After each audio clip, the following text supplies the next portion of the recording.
Our story has already begun. Hello, my children. Welcome in. My name is Alynn, and I am the High Priest of the Great Yellow Eyeball. May his gaze be upon you this...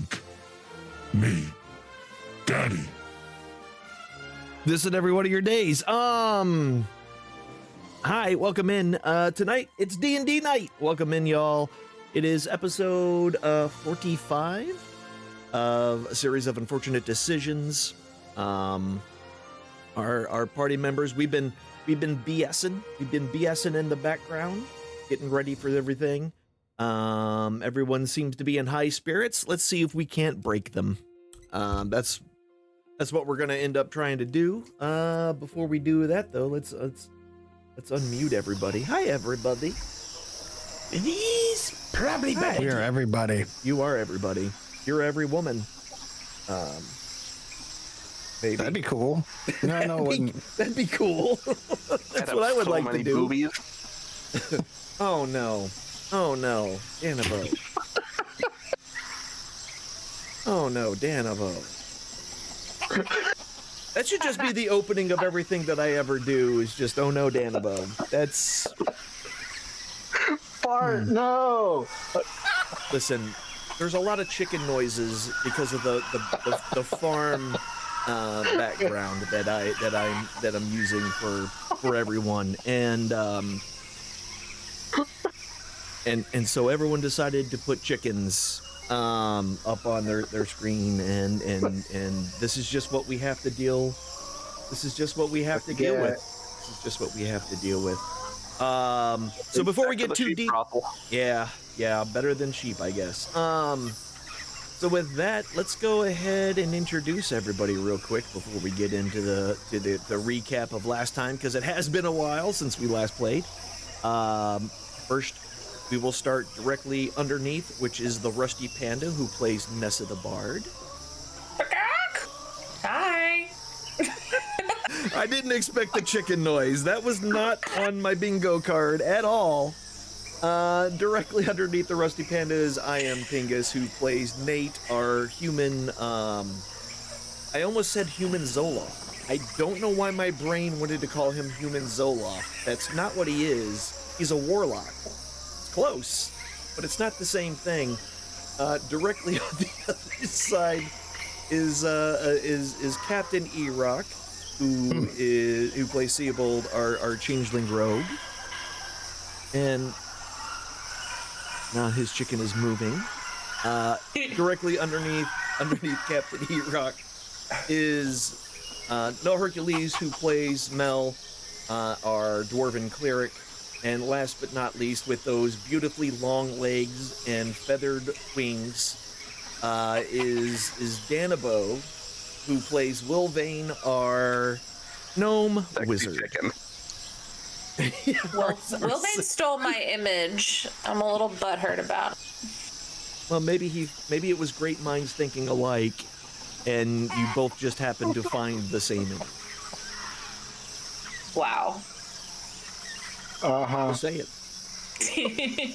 Just saying. But it's just been Maybe pure I'm just a coincidence. sexy chicken. Maybe he is just a sexy chicken. It's actually a picture of Danabo. That's what I was doing. Yeah. I was putting the picture of Danabo up on my screen. Spoil this new VTuber. Yeah. Oh, good God. So what's the name? He's Chickabo? away now. Chickadee? Chickabo. Why not? That actually seems, because it's like Chocobo. Right. But There you go. But it's a chick, right? So it's Chickabo. Anyway, y'all, before we're getting sidetracked, and we've literally not even started yet. It's amazing. You put a bunch of people in a room with everyone has ADHD, and then everyone's running around with, like chickens with their heads cut off. Did you see what I did there? Anyway, to do a brief recap.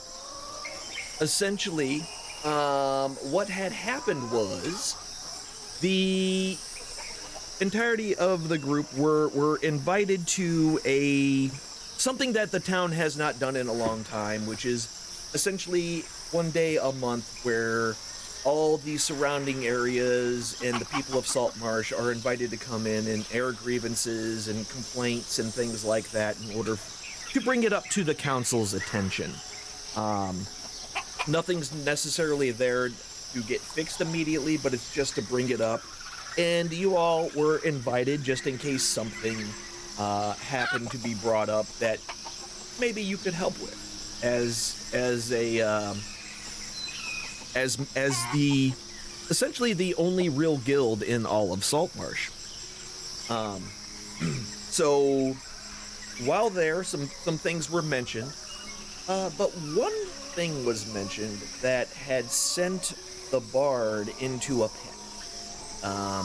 That thing was that one of the farmers, an older halfling man, had mentioned that there were some giants in the area that he saw. And when it was brought up that they were probably just hill giants, they're usually seen roaming around and things like that. He didn't believe they were hill giants because they were blue. And at this mention of blue giants, our bard Nessa immediately went to her home on top of the snapping line, the bar that that Hana owns, and started packing her things and proceeded to leave. After a bit of being yelled at by their housekeeper and our dwarf wandering into the Druid Grove that exists within Saltmarsh, they eventually figured out where she was and where she was going and were able to catch up with her. And where they caught up were essentially right where some of the main farmhouses are, up the main northern road from Saltmarsh. After that, with everyone kind of brought back together, Nessa had asked for the tiny hut to be put up by Wilvane, and they all kind of settled into the tiny hut for the evening. And that was essentially where we left off. In addition to all of those things, there was a bounty hunter, a couple of bounty hunters that showed up to this council meeting looking for someone, and the picture that they had looked just like Nate.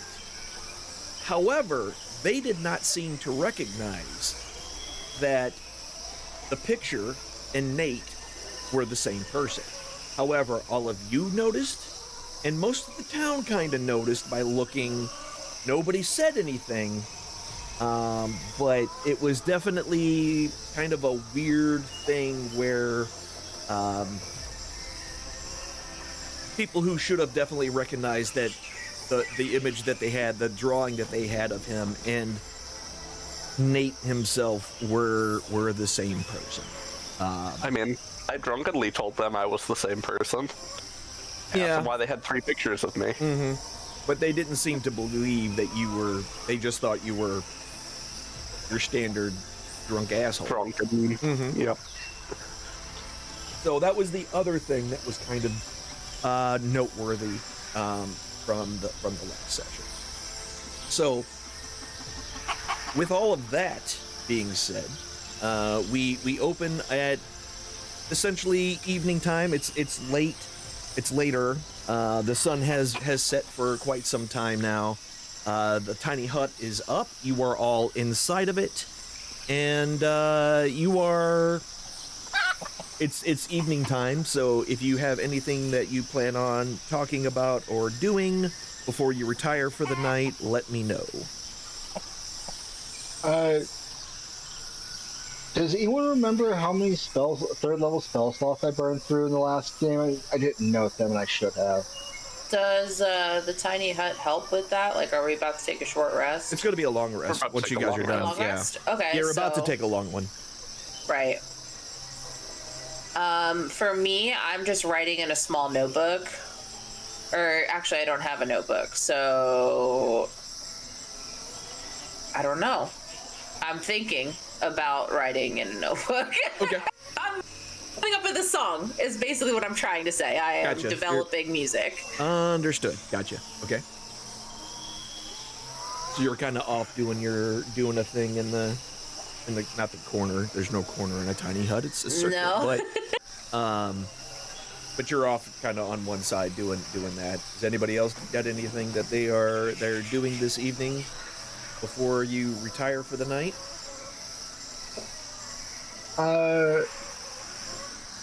Nothing I can think of. All right. Same. Okay, cool. So with that, you all retire. You call it an evening. You're lulled to sleep by the sounds of the farm, the insects, which have, because we're still in the fall time frame. There are some warmer days and some cooler days, and this particular night is a little on the cool side, but apparently not cool enough for all insect activity to end. However, once the rain starts and starts pelting the top of the tiny hut, you are all lulled to sleep with the sounds of the raindrops hitting the top of the hut. And while you all are sleeping, most of you have a good night's sleep. However, Nate,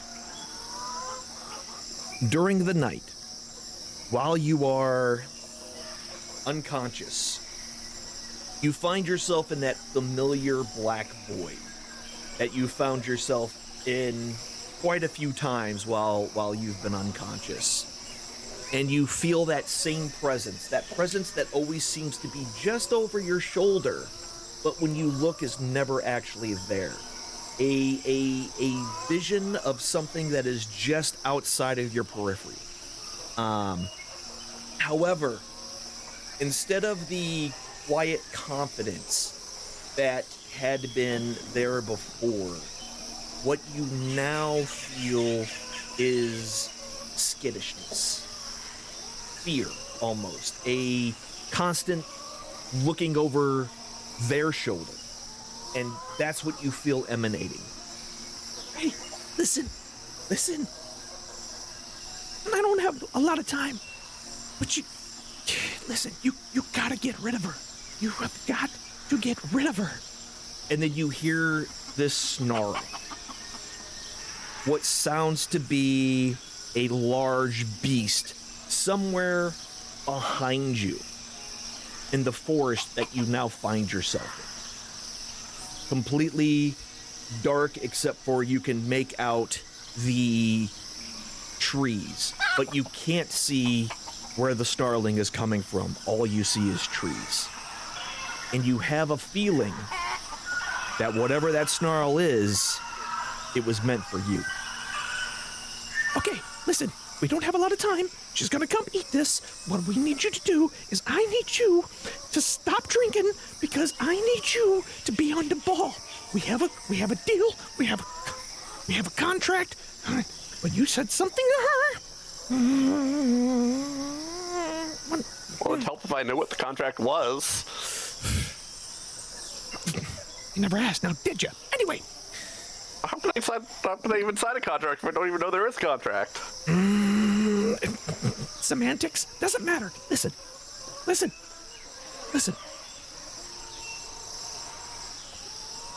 Time's gonna come. You're gonna probably have to make a choice. And what you do? A snarl. This time, probably maybe 3 feet, 5 feet away. Very, very close. But not only do you hear the snarl, but you can hear the underlying breathing behind the snarl. Whatever it is extremely close. And somewhere close, but not too far away, not somewhere far away, but not too far away, you hear the sound of a branch cracking. We have no time.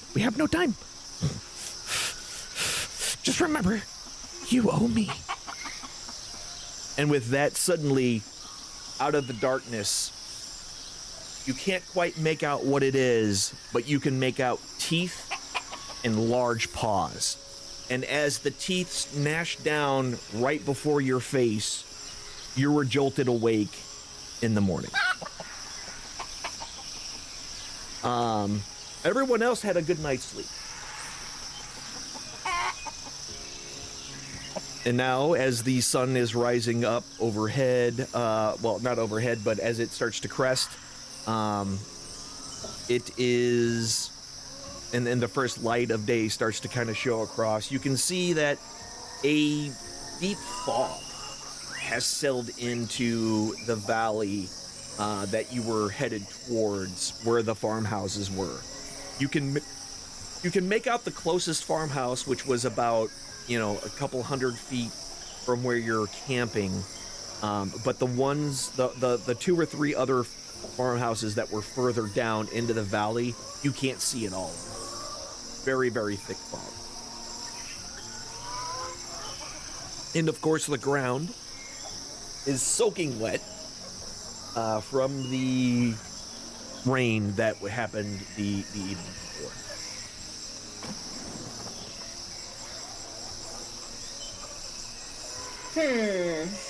Standing, and also it's just standing just outside of the tiny hut is a curious looking cow that's kind of staring at you all through the side of the hut.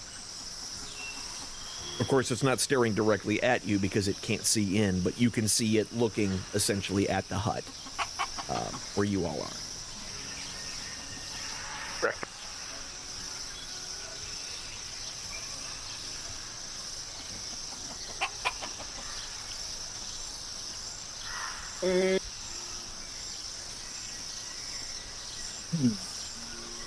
Why is this cow staring at us? Can we be seen in this tiny hut? No. It's literally just like a cylinder that is whatever color Wilvane decided it was when he created it. It's completely opaque from the outside. But you all can see out of it, no problem.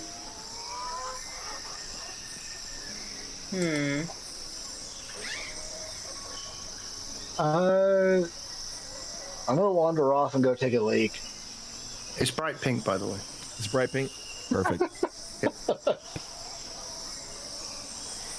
As soon as you exit the hut, you scare the shit out of this cow, and it starts and then takes off,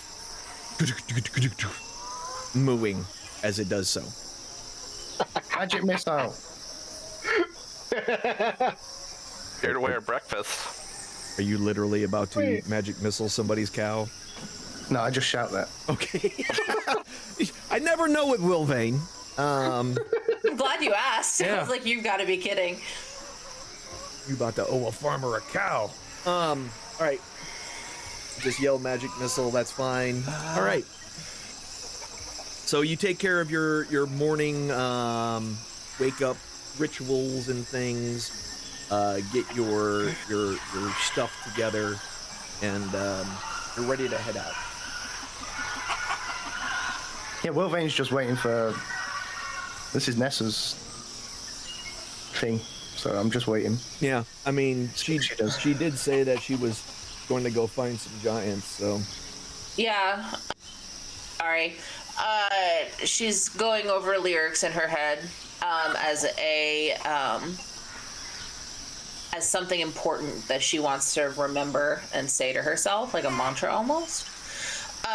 So she's distracted and looks very worrisome. But she gets up and immediately storms out of the tent, and we're going. We're just walking. Okay. We're walking towards it. What is that, north? Yeah. Yeah. North towards north. the farmhouses that were down that way? Correct. She talks to no one. Okay. He's leaving. Sibo gets up. I slept great. It feels like a couple months went by. Right? Whew. I'm just gonna. He's been getting ready and just gets his things and heads out of the tent as well. Okay.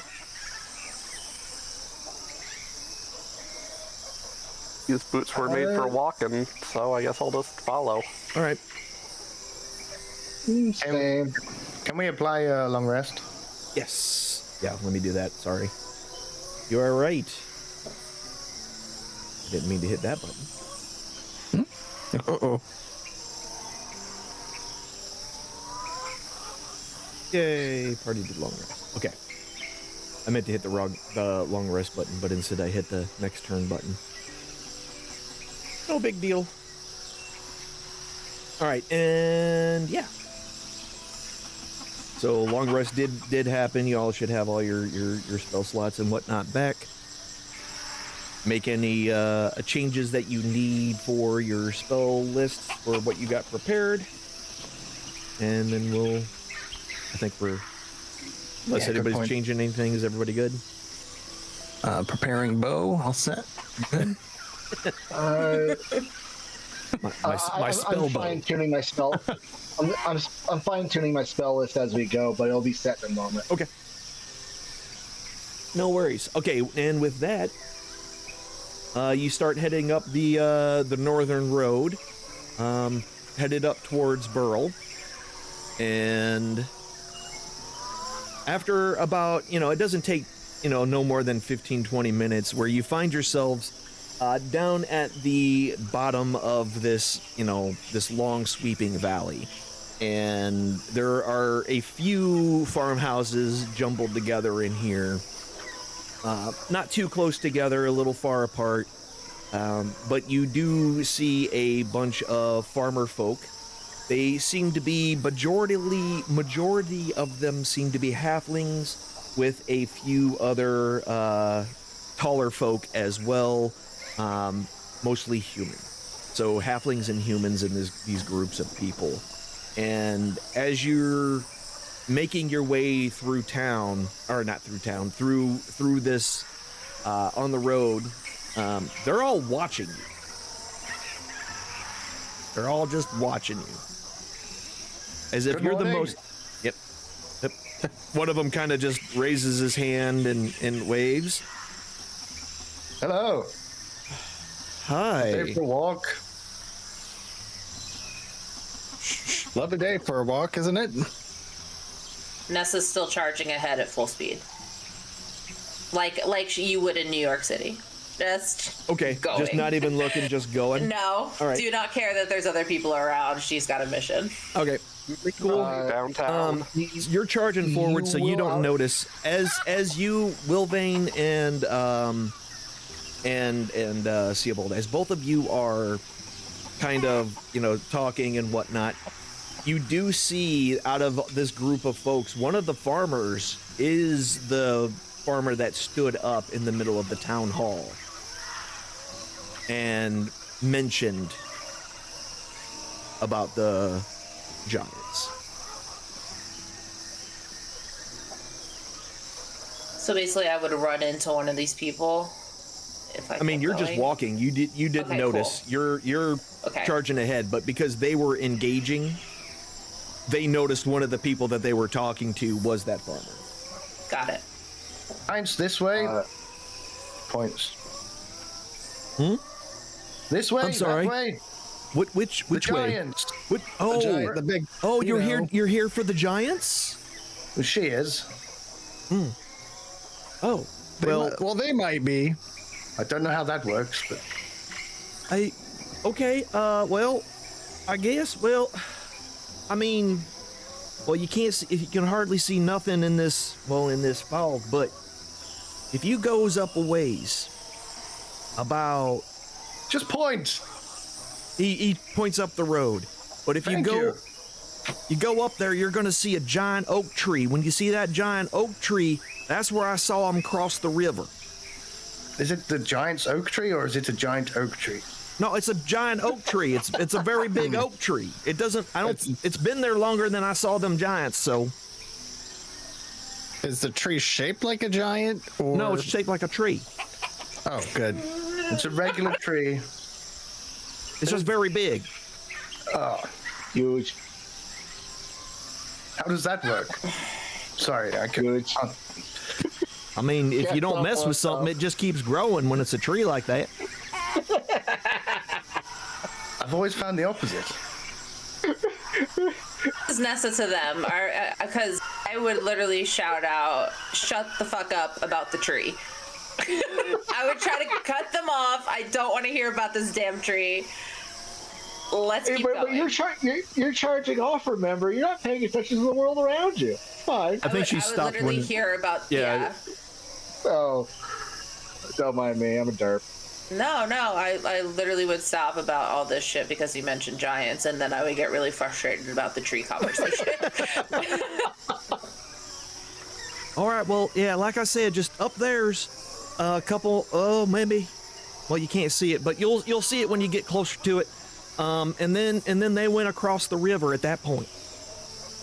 Alrighty, let's go. And Nessa wants to hear no more. She goes, Yep. I guess we're leaving.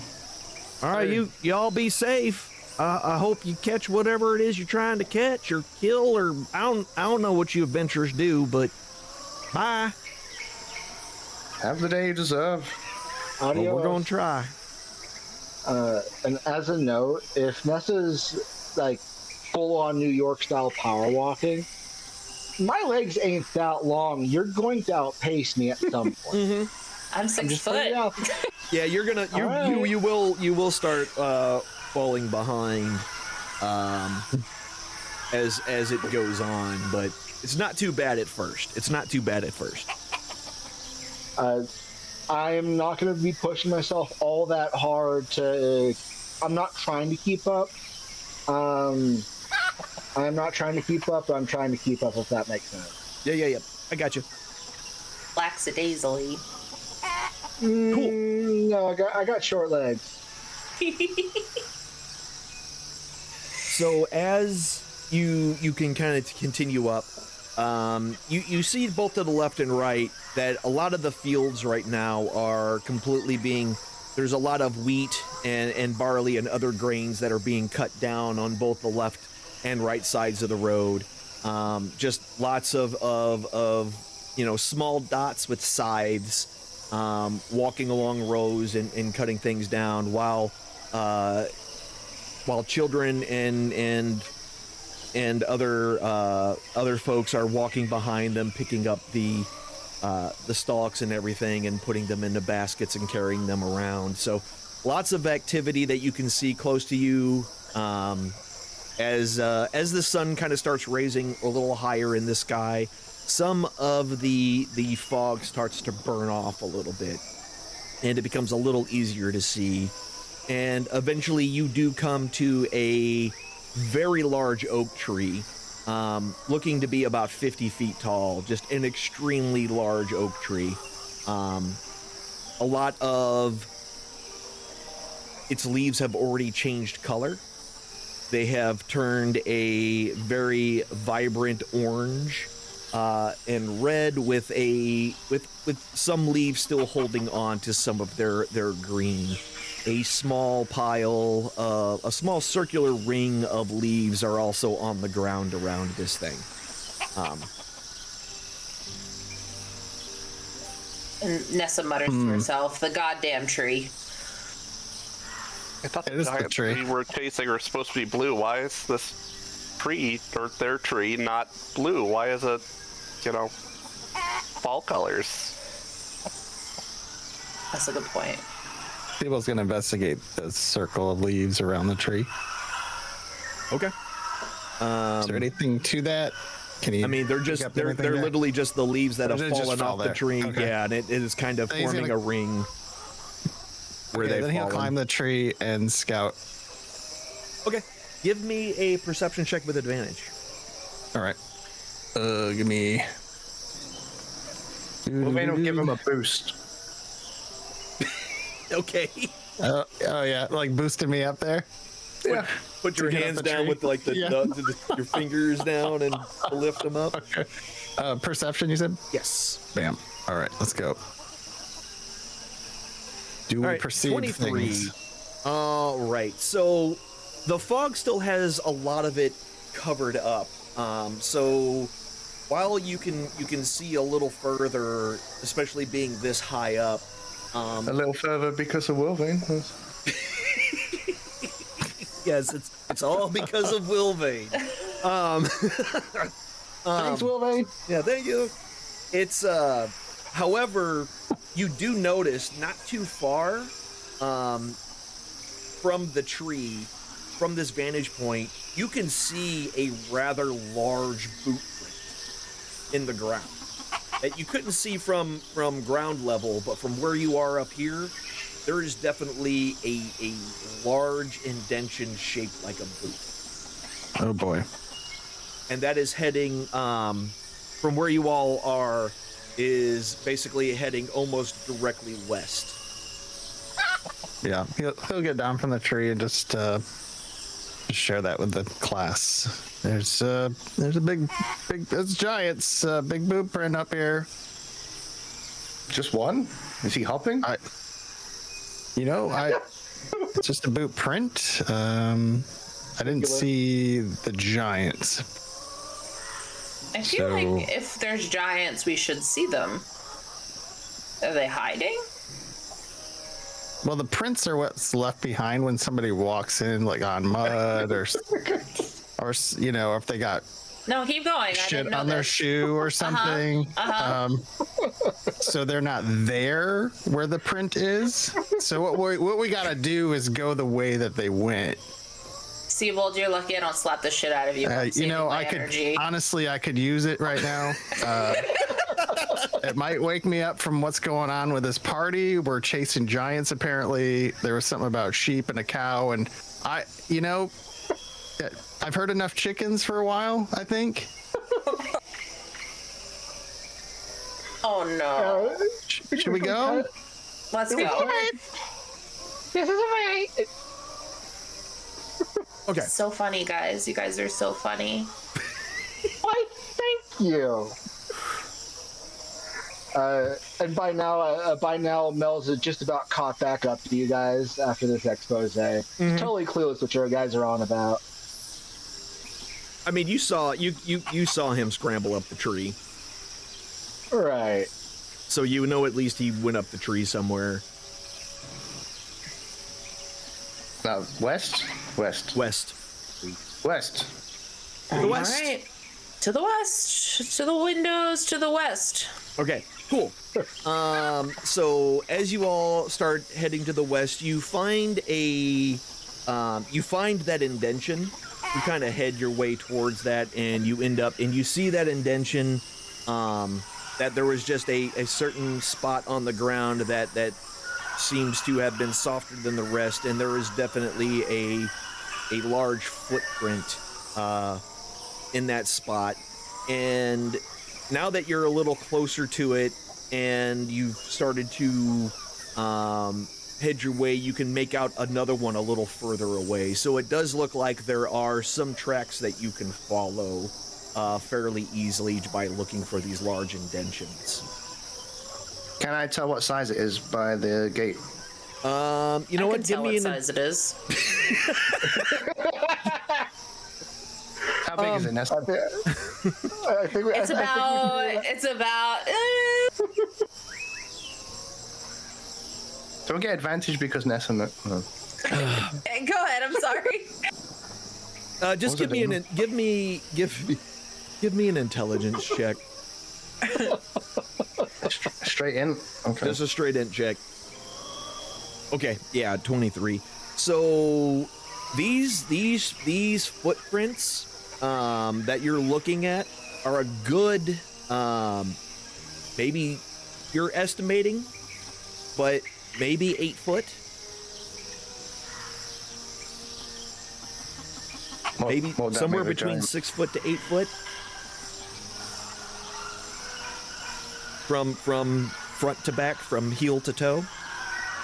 And then how far is the one print to the other? Can I tell how tall he is, basically? Are we looking for a half giant or a... Oh, I see what you're saying. Yeah. So it is. Give me a survival check.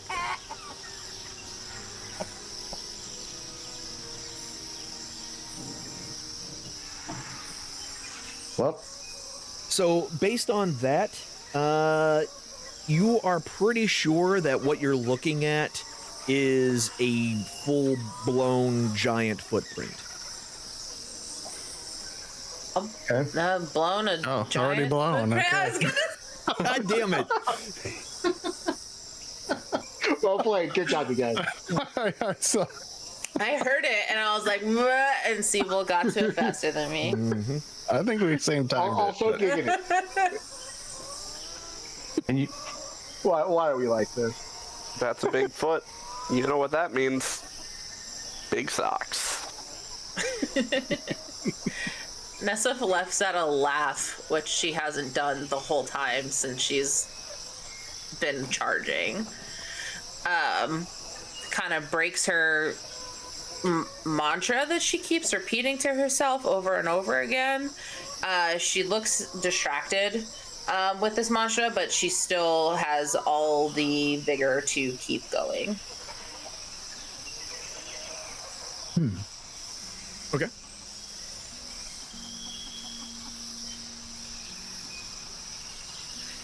Yep, that's a footprint. We should probably go. All right, so you gotta just keep following it. Yep. Sweet. All right, so as you continue to follow them, you see a few more of them.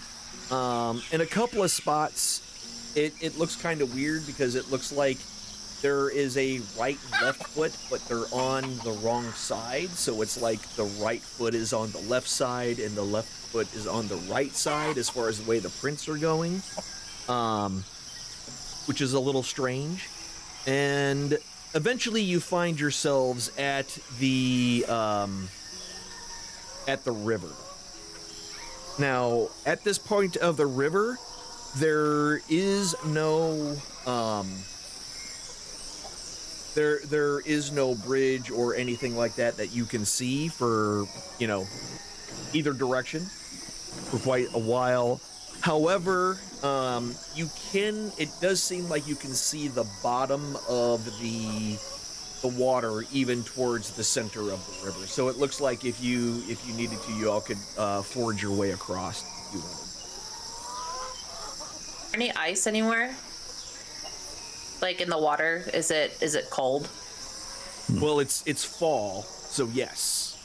The Okay. water is cold, but it's not frozen. Okay. All right. And it's how deep? It's kind of hard to tell, but you can see the bottom. Okay. Well, Nessa can breathe underwater, so she don't give a shit. So she's gonna keep walking. Okay. I've got my cloak. I've got the cloak of the manta ray. I'm just, can just go straight. Yeah. So you can just swim Probably right just across it, jump no over problem. the river too. Jumping Because I over don't would be have a a- little difficult. This river is about 80 feet wide. Where you're at. It's pretty wide. It's just You're like it's halfway. just shallow right here. Given Mel's fearfulness of water and my spell slots and what spells I have currently, I'm going to ritually cast, which I can, water walk on myself. So I'm stopped up 10 minutes because I'm not crossing that water without some kind of magic on me. Okay. So who's going through the water?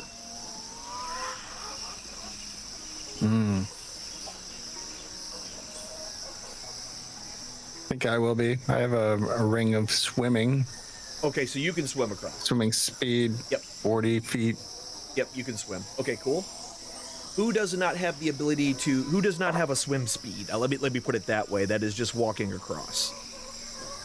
Me. Oh no, you're not. You're walking on top. You're not going through the water.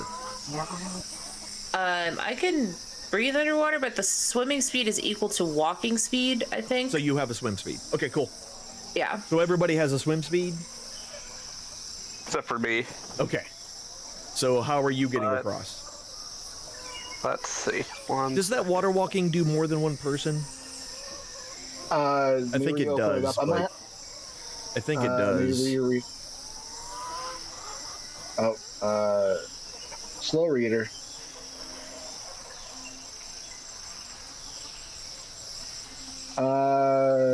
Action or ritual. Up to 10 willing creatures of your choice. Okay. So anybody within 30 feet of me within our party will catch the effect. Yep, there you go. Okay, yeah, so everybody has the ability to walk across. Cool. Oh, No, yeah, that works. And I don't have to That use spell works. slot. Beautiful. Yeah, so with the water walking, you're all able to stay on top of the water and go across with no issues. Everybody who wanted to swim across also have no problem. The water is cold as balls, but and you're quite chilled if you get to the other side. But if you're all going to walk across, then you stay nice and dry. Even though the river itself is not very like super deep where you are right now, it looks to be maybe waist to chest height for you know a medium-sized creature. It's flowing pretty quickly, and probably would have been a little difficult for y'all to keep your balance if you tried to just walk across it. But we didn't have to worry about that. So you make it to the other side with no problem. And on that other side, you notice there is a carcass. And it looks to be what is left of a cow.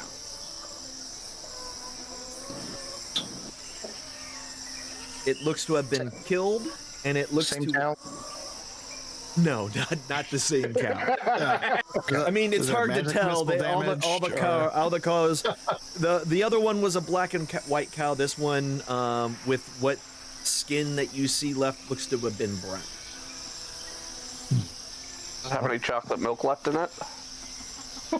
That's not how cows work, Nate.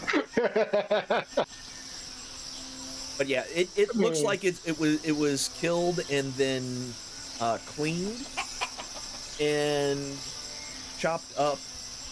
The legs are gone on it. It's been cleaned, so the stomach was ripped open, innards removed, and a lot of the forearm, both the legs and the arms and the chest area, essentially all the really meaty bits are not there. God damn it. Any good cuts left? Any It's been red meat, black meat, nothing? wide Cheese? covered meat. It's been there for long enough for bugs to have found it. You can blow those off. Oh my god. That's Okay, so cool. gross. But no, there's not a lot of usable meat left of this thing. Any signs of a struggle? Did this cow put up a fight? No. You don't see signs of a struggle. But you do see what looks to have been a bonfire nearby. How big? A bonfire. So like a campfire for giants. like a very large campfire. Yes. Yeah. And in that you can see charred bones. This is a Presumably- giant pain in my ass. Is that how that works? God damn it. Anyway. Does that work? That is a longer tunnel. No. Oh, lordy. This is just what tonight's gonna be. We just buckle in, folks. All night long. That's what he said. All right. Nessa goes towards the bonfire. Yeah, it's definitely been cooled. Obviously, with the rain last night, whatever residual heat was left in it has long been extinguished. And in it, you can see, a bunch of charred bones, presumably the missing ones, the legs and whatnot of that cow that's just on the other side.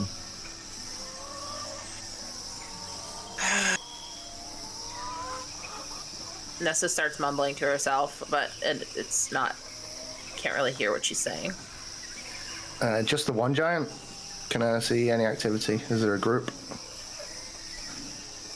Huh?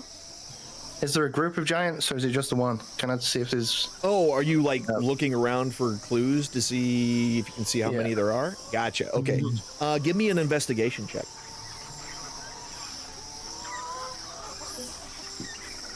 Okay. Okay, with a 22, you can see there are in the grass has been ripped up and kind of moved around, and you can see 2 large indentation areas plus another smaller indentation area, still big.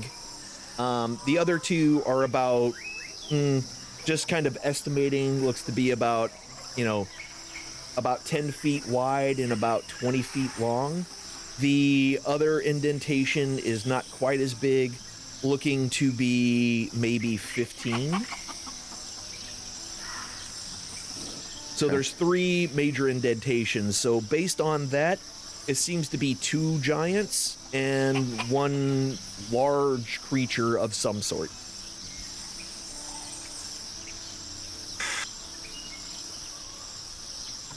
Nessa just shakes her head. Nessa? Yeah. Did he have friends? Sometimes. Usually not for long. God damn it. Okay, well, which way do you think, Wolvane? Which way do I think Man in the Sky? Man in the Sky says it looks like they continued off to the west again. It looks like they're basically almost heading directly towards the marshes. It looks like they're almost heading directly towards the marshes. That's brilliant. I'm so glad you thought of that all on your own. So we should go that way. The salt marshes? The Hool marshes. The Hool marshes. Cool. The large marshy area to the west of the town. Kind of a large delta, not delta. What do they call it? What is it called when it's like the ocean water and the fresh water mix? Holy cow, my brain just completely... Everglade? No. Is that what it is? Like the Everglades, that kind of thing. Anyway, it's a very swampy area. That's the primary thing. Okay. All right, travel to the west. And then Nessa just goes. Cool. The So giant swamp. okay, so it only takes about 2 more hours of walking. During this time, the sun has kind of come out in the sky. It's still cloudy and overcast. However, it's done enough. It's warmed up enough that a lot of the fog has kind of lifted. It's still there, but it's no longer this kind of thick, oppressive fog that was there at the beginning of the day. It's kind of started to clear up for you. Once you actually make it to the marshes themselves. And it looks like the footprints that you've been following, they haven't tried to, hide their tracks at all. They just were carrying on, just taking their carefree time getting to this point. You can see, though, where it looks like a bunch of trees that are kind of a little worse for wear have been kind of knocked over and used as kind of I wouldn't call it a bridge, but more of a way to get traction and footholds as they kind of started making their way into the marsh itself. Almost as if they were having a hard time with their weight being able to find a stable enough ground to walk upon. Nessa? Does this count? This will be a stupid question, but I'm sorry. Does this count as a walk-on water situation because it's muddy? Well, it's muddy, but it's not so... It looks like they were having a hard time because of how thick the mud was and how heavy they are. Okay. So they were using kind of like trees to give them a little more like traction or to as a more solid base for them to kind of walk. But it looks like that's what you can make out, just what they were doing right at the very beginning. You can see some thicker areas where there's more ground to stand on. It just looks like they may have had to start to slow down how quickly they were able to move because of their size and how swampy the marshes are. Got it. Will this swallow us whole if we keep trudging through? I mean, if you trudge the wrong way, possibly. You've all been in these marshes before. Okay. These are the same ones that the lizard folk, they had set up their new location on the south side of these marshes. So you kind of have a good feel for them, and because of your previous experiences, you kind of can see where the safer areas are to walk. Now, being able to walk on water will possibly make it... How long does that spell last, by the way, Mel? 1 hour. 1 hour. Oh, okay, never mind. I mean, He can cast it ritually every hour if needed. It's just going to take 10 minutes for that to happen. What I'm just saying is that you can probably go more direct if you were just walking across everything directly. But it's entirely... But you can still make your way through without too much effort. You just have to be a little careful about how you move. Nessa moves carefully through the mud. Okay. Yep. Finding the drier areas to move across and things like that, you start to make your way. It's real easy to follow their tracks now. Like, you can see pretty much every single footprint, and there are definitely 3 sets of footprints.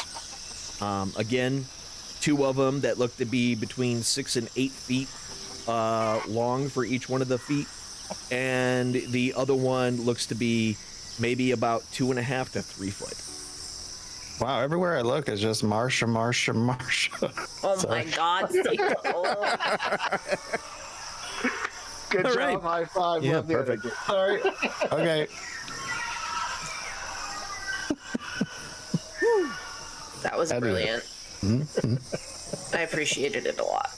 Okay, yeah, so just trudging through, she starts calling out,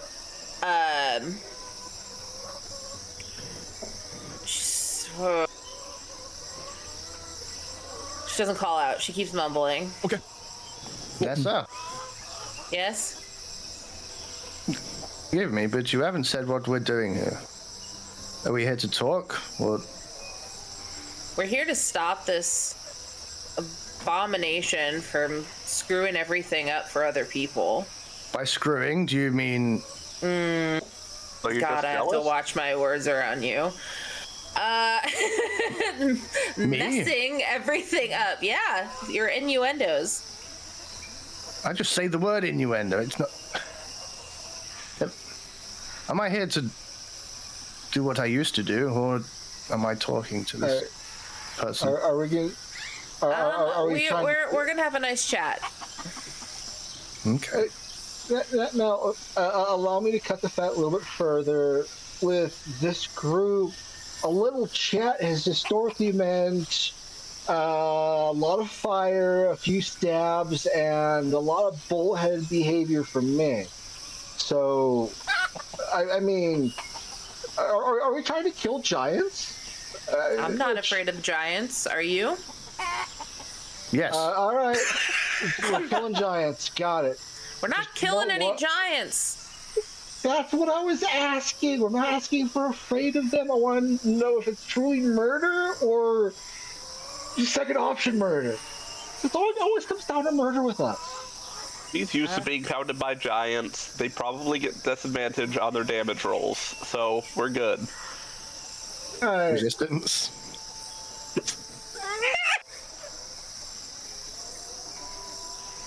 Can I use the help action? Can I use the help action? Let's not worry about that right now. Okay.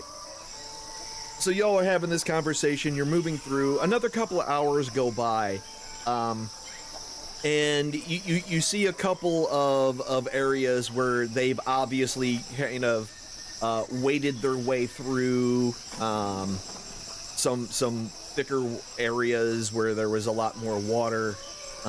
You were able to go through the muddier areas around the outside and not have to trudge through directly after them. But as you kind of get a little bit closer, first off, does anybody speak Goblin? Don't think anybody does. Goblin D's nuts. Oh my god. Nope. Yep. Okay, Nope. cool. So you start to hear some voices off in the distance.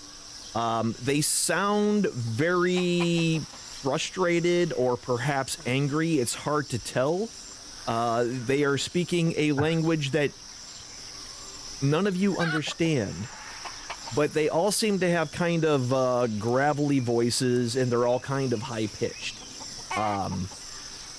And you can kind of hear that coming across as you are making your way through the marshes. Nessa stops in her tracks as she hears the goblins, or whatever those are. whatever those are. The high-pitched talking. Yes. Yes. She turns to Wilvane. Do you know what that is? Goblins.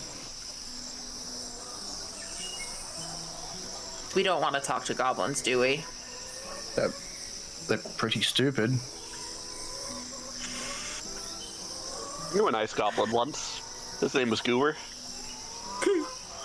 Was he married? Maybe once, but he always did seem to have a fist up his Maybe ass, once. so I mean... This goddamn. How does that? No. No. I'll cast tongues. I'll just briefly. I'll have a listen. Okay. I'll waste a spell slot on that. Come on, we gotta hurry up. I know they broke everything, but we gotta go. We gotta get as much stuff as you can. Shut up. Stop complaining. But boss, I don't want to do. Shut up. Just stop doing. Just stop complaining. I got it. We got attacked. Things happened. It works. Whatever. Get as much as we can. We're gonna have to carry it from here back to the lair. And you hear various interjections and complaints, all met with essentially that same voice telling them to shut up and get to work and grab as much stuff as they can. How far? Hard to tell, but you're thinking maybe a couple 100 feet? Well, about maybe 100 feet? Loud enough for me to hear. Okay. Yeah, loud enough for you to hear. He's yelling. Got attacked by who? Suddenly all the voices stop. You can understand me. Who did you get attacked by? Over here. Nothing. Well, Yep. we got Throw my attacked by hood. something. I throw my hood up. Go. Do what now? Hunker down a little bit. Okay. I'll just put my hood on, just to make sure. Is it the same direction? Is it still daytime? Is it getting? It's yeah, Evening. you're hitting around midday at this point. Oh, okay. Is it the same direction? Yeah, oh yeah, you're headed towards the voices. All right. Nessa turns to Wilvane. Are we safe? We're safe. There's just goblins. All right, let's go. One fireball will take out 40 of them. We're fine. There's 40 of them up there? There's like 5. Oh. We're fine. We took out the whole water temple, you guys. We're pretty badass at this point. I think Feels we're like good. a year ago. So, as you guys start to move up, what you see after you go around a big copse of some dead trees, you see kind of in this area of raised ground a cart. Now, this cart's really kind of in really rough shape as far as the wood itself looks really old. However, what makes it look the absolute worst is that there is a giant boulder smack dab in the middle of it that crushed it in half. Not only did it crush the cart in half, but there looked to have been a donkey that was pulling it, and it is half underneath the boulder as well. Is it crying? Oh, it ain't doing nothing. It dead. Okay, it's dead. Okay, I didn't know if it was like maimed, you know? No, like, it's like dead. But there is this large boulder sitting on top of this cart. Completely crushed it. Not like in the cart. It literally like it was thrown onto the cart and crushed the donkey in the process. Everyone, give me a perception check. Hello. Skills, perception. Where did the giant go? Oh. Let me click perception. There we go. Okay. Nessa. I'm not even looking. I'm still shouting. Yeah, Nessa and Nate, you're yelling. You don't see anything. Nessa and Nate, you both make out some movement. Nice. God damn it! Wow. You guys perceive each other so hard. You guys can make out behind the rock some movement. And you hear some like whispering behind the rock on the opposite side of where you all are. Can I understand the whispering, or it's too small? No, it's too quiet. You can just hear like. I got it. Now, on a related yet unrelated note, is this cart loaded up with things and stuff and? So the cart has been basically crushed into splinters at this point. You can just barely make out the back end, which was kind of spared from this rock that hit it. The front half of it is completely crushed, as is again half of the donkey that was pulling the cart. So there does seem to be like some stuff laying around in the ground around it. Splintered wood, of course, but there does seem to be some cloth of some kind and possibly some other stuff. But from where you are right now, it's hard to make out exactly what's all around. It looks to be mostly like splintered wood. Hello. Whispering. I want to go. Why are you whispering, Nessa? That ass is moving. I hear whispering. Where? Over there. I'm going over there. Mel detours over to the cart and doesn't really bother with what the group's doing. Just that ooh shiny moment going on. So you're going straight towards it. You're going kind of around to the other side, Wilvane? What? I'm going straight towards the goblins that Nessa just pointed me at. Okay, yeah. That's what I'm saying. So you're going around the rock to the other side. Yeah. Okay. Hello. Cool. Stop whispering. So where's the giant? As you start making your way, you see a group of. Obviously, you see a group of goblins. There's a total of 7 of them. Most of them look pretty skinny and underfed. One looks to be in the best shape out of all of them. And he's like, listen, just don't kill us. And he's saying this in Goblin. You still have tongues on you, so. Why would I kill you? Well, those big guys almost killed us. Do I look big? I'm the same size as you. Yeah, you're not big at all. No. Like, what do you? Hey, tell him to get away from my cart. Get away from the cart, Mel. That's ours. But there's shinies in here. Give me an investigation check while you're over there looking over things. Can you keep the shiny stuff? No. We worked hard for that.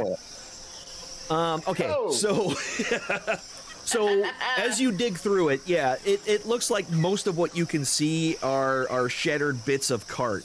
However, it also looks like there are some carved wooden effigies, some stone carvings.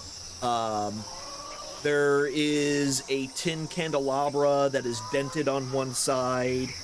A lot of odds and ends. Nothing that is particularly super valuable, but not just cheap junk either. There is some definite cheap junk. There's ripped clothing, rags, and things like that. But there are some like carved wooden idols and carved stone idols. And like I said, a couple of candelabras that are of either copper or bronze. And so nice, but not worth it. I can't even use the copper. No value in that. At least not worth carrying. No, anyway, so this is... They killed our donkey. Now we can't get our stuff back home. And now you show up trying to steal our stuff. I don't want your stuff. He's trying to steal it. You can kill him. And then he kind of looks down and looks at his weapons, looks at everybody that he's with, looks at Mel, looks at you, Wilvane, and kind of looks at everybody else and goes, Nah, I don't think that'll go well. I could help. Yeah, you help kill us. Duh. You're not very smart, are you? Where's the giant? Plural. Oh, those... The big blue guys? Yes. I knew you were with them. With them? I'm not telling you nothing. You broke our cart. We're right here. They stole our stuff, and they threw a rock, and they killed our donkey and broke our cart. What stuff did they steal? The whole bag of stuff we had. Was it food? Well, some of it was food. We was taking it home to our families. Weren't we, boys? Yeah, families. Yeah, families. Where did you get that from? There is an old temple, and we were taking old things from it. It still had food? So listen, when you get real desperate, sometimes you just don't care. You know what a rat tastes like? I do. There was a cow back there. Cows are scary. Those things are big. It was already dead. Well, so you're not going to tell me which direction to go? if you want to go follow them, and he points to the west. they went that way, back towards the thing.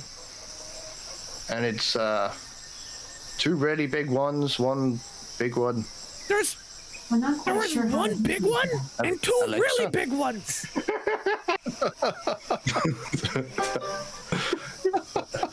And they were all blue and had white hair. Alexis says she can't help with that. Thanks, Alexa. Love you, doll. What's your name, big one? It's Zarp. Zarp? Zarp. Zarp. Mighty Zarp. If you want to get Oh. technical. It was nice to meet you, Mighty Zarp. No, it wasn't. It was. Okay, so you're gonna let us go then? Yes. All right, boys, I have pick no up need for everything. goblins. Pick up everything. We gotta go.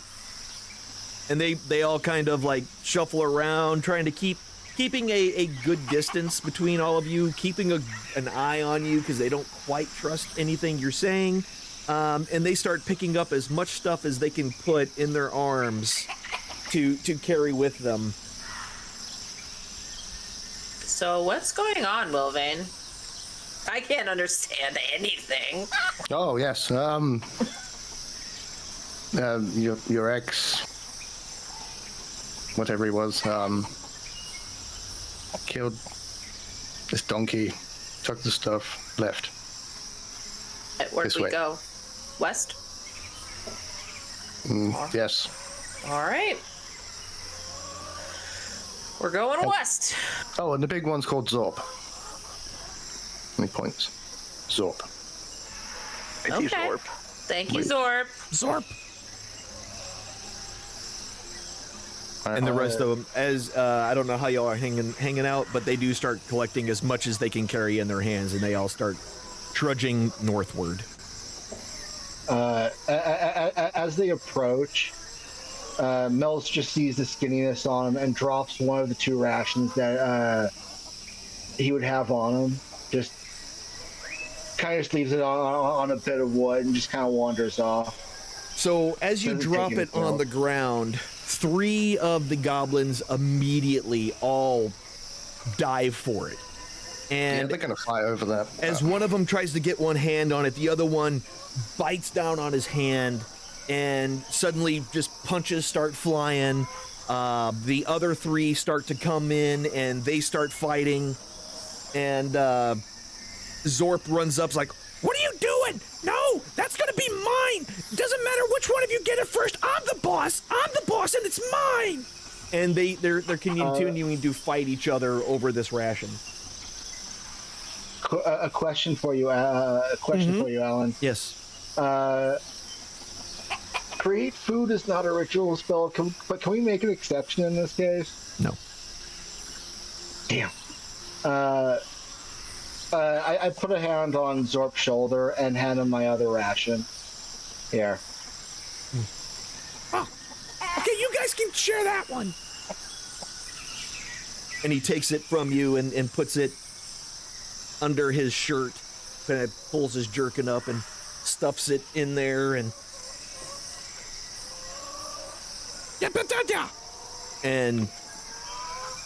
and then he yells at him a couple more times to stop the fight, and then they finally kind of all get up.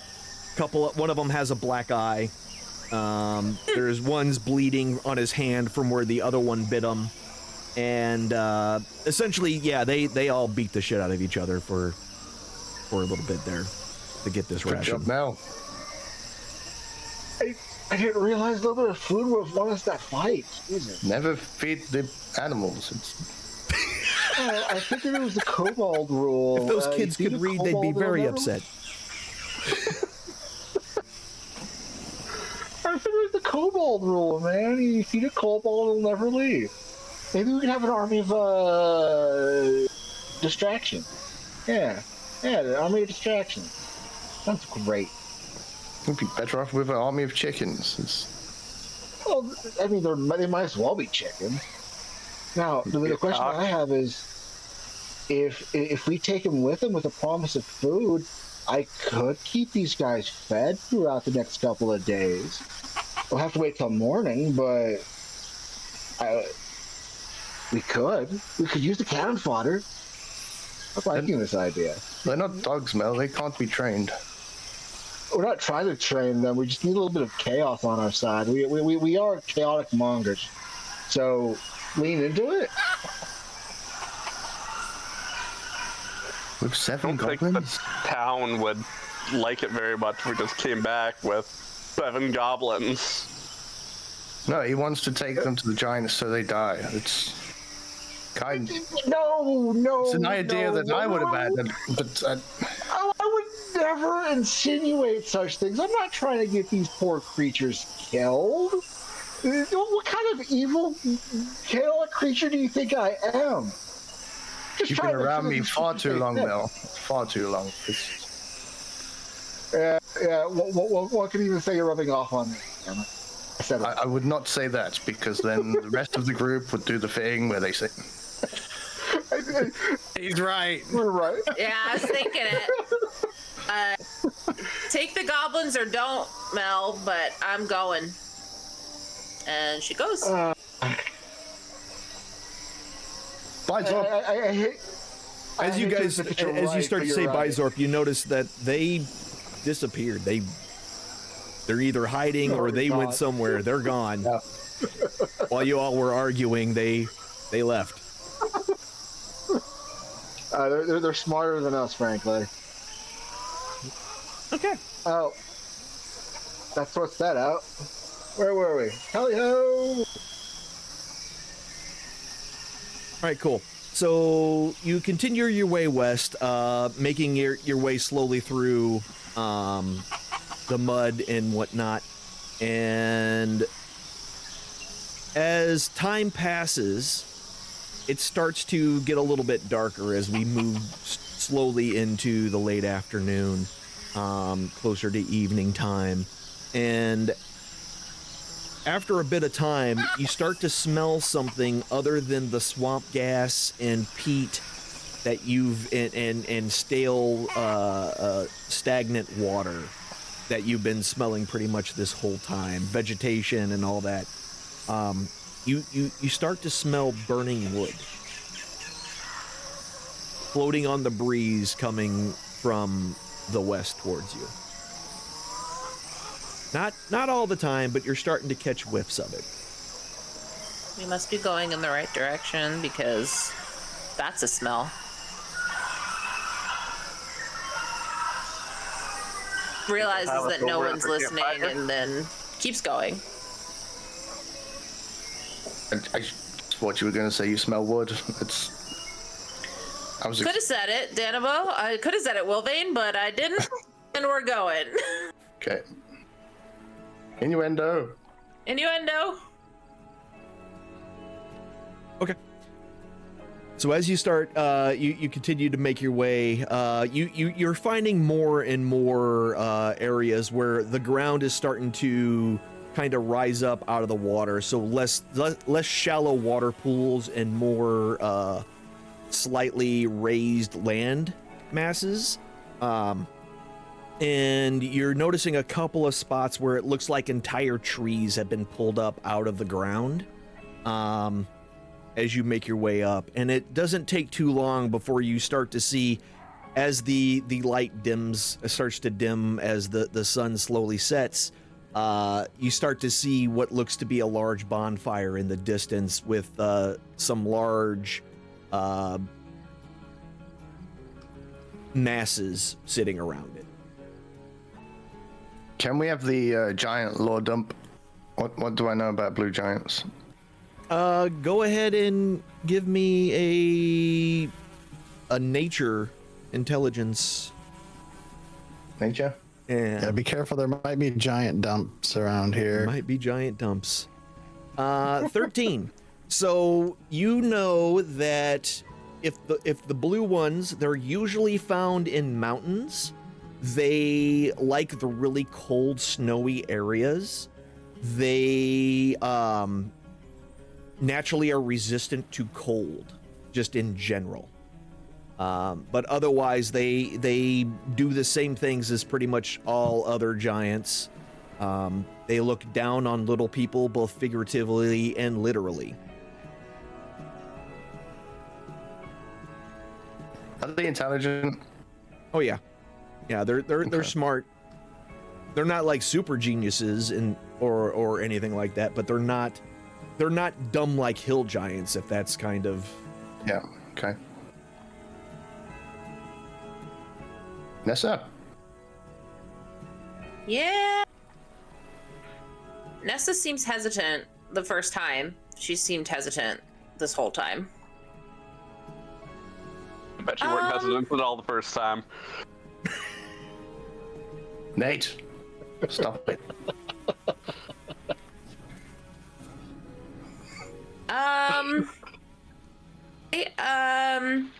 What's wrong? I can't believe that this is happening. I thought I'd never have to see him again. Would you like to tell us what happened? Basically, we had a thing. It was a lot. I work. I see. That's why I can't tell you, that was a lot. Yep. Couldn't tell you, Wilvane. We should just go. Sorry. pretending you're not. Basically, we were together and we had met because I was in the forest and up by the hills, up by the mountains.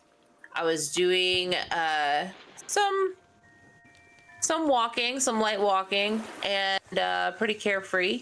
And this giant appeared, and at first, obviously, very scared.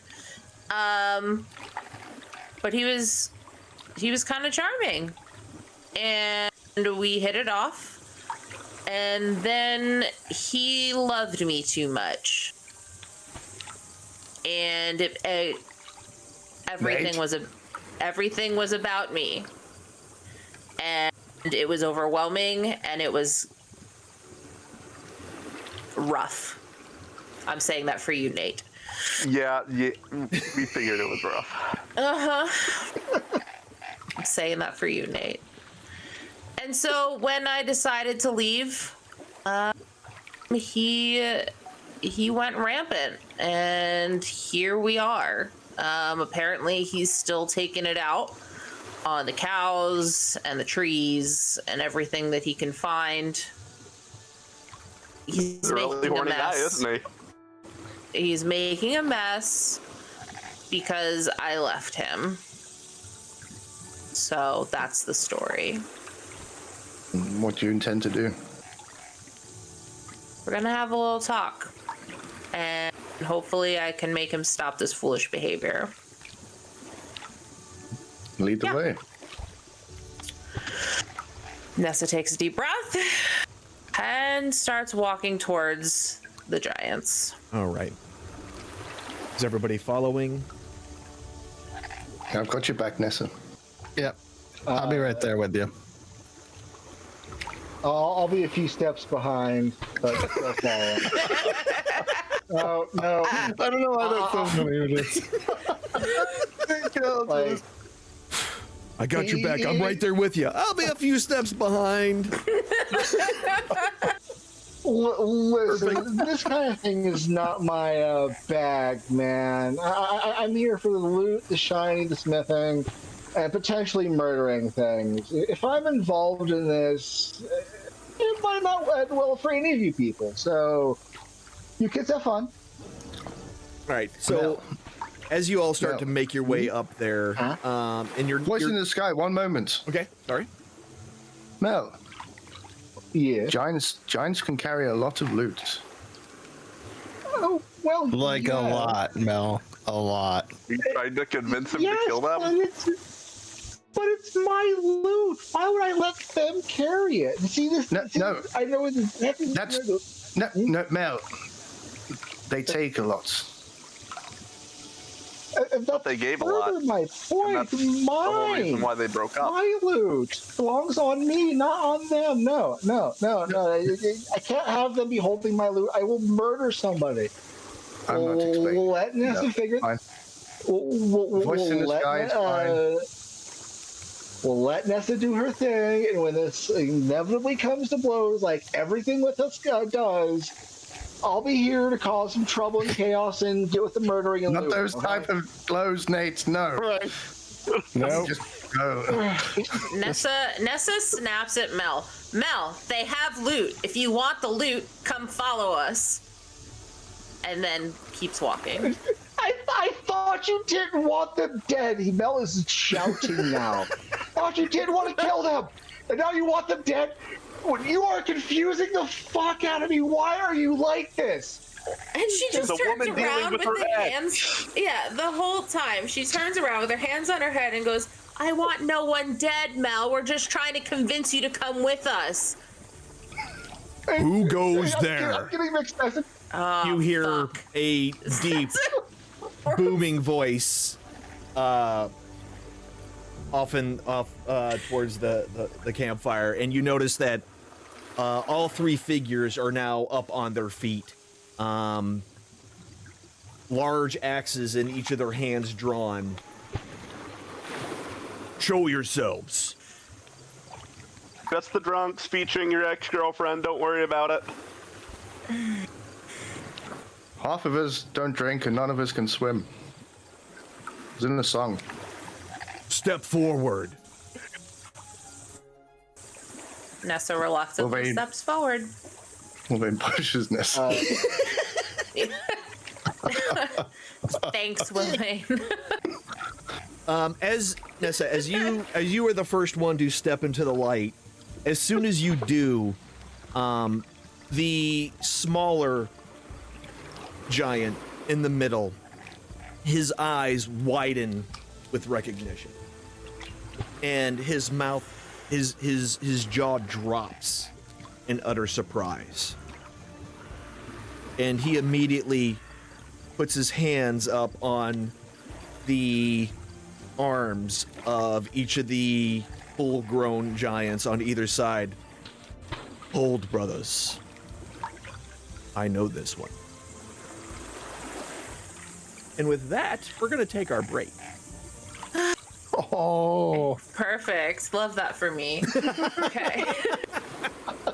We're going to take a break. It'll be about 15 minutes. We'll come back at 10 minutes after the hour. And then we will see what happens around ye old campfire. So we'll see y'all in a few minutes, and yeah, we'll be back. See you in a bit. All right, y'all, we're back. Welcome back, everybody. So where we left off, as Nessa walks into the circle of light, brought off by the very large bonfire. Again, the one in the middle, the 11.5-foot tall one in the middle, as compared to the 18-foot tall giants on either side of him. His eyes widen and his jaw drops, and he sees you and puts his hand on the arms of each one of the two on either side and hold, brothers. I know this one. You have nothing to fear. And they both, you can see them physically relax and them both stow away their extremely large axes that they were brandishing. Again, each one of them are all blue-skinned. The one in the middle, again, is much shorter than the other two. He's seen with several tattoos on his arms. White hair, just like his brother, or like the other two, and he's standing there, looking kind of dumbfounded, looking very dumbfounded at you. What in Therm's name are you doing here? Here in this swamp of all places.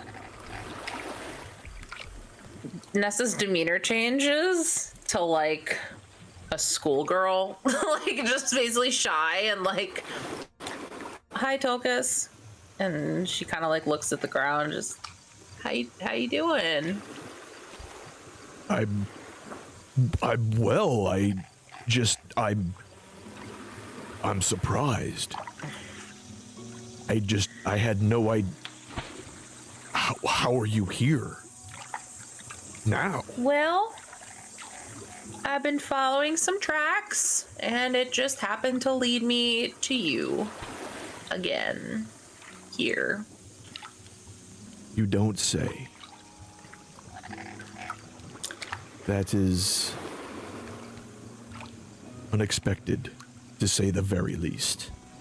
And as he puts those words out, one of the larger giants kind of gives him a little shove on his shoulder, and he kind of twists a little bit from his, like, "Oh yes,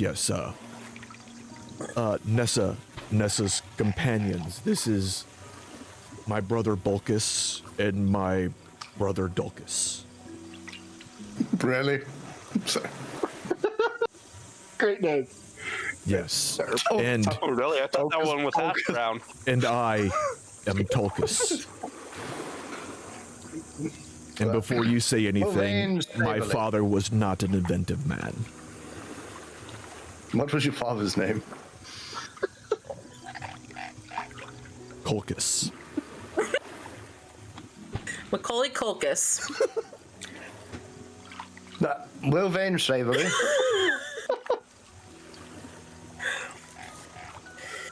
Yeah, so my friends, right, that's Theobald, Mel, Nate, Wilvane, Slavery. Shaverly. Slavery. There we go. Yeah, that. She's like stuttering over her words and like darting down, like she's like not looking at him at all. So you just followed our tracks. Why were you following us? Do you live near here?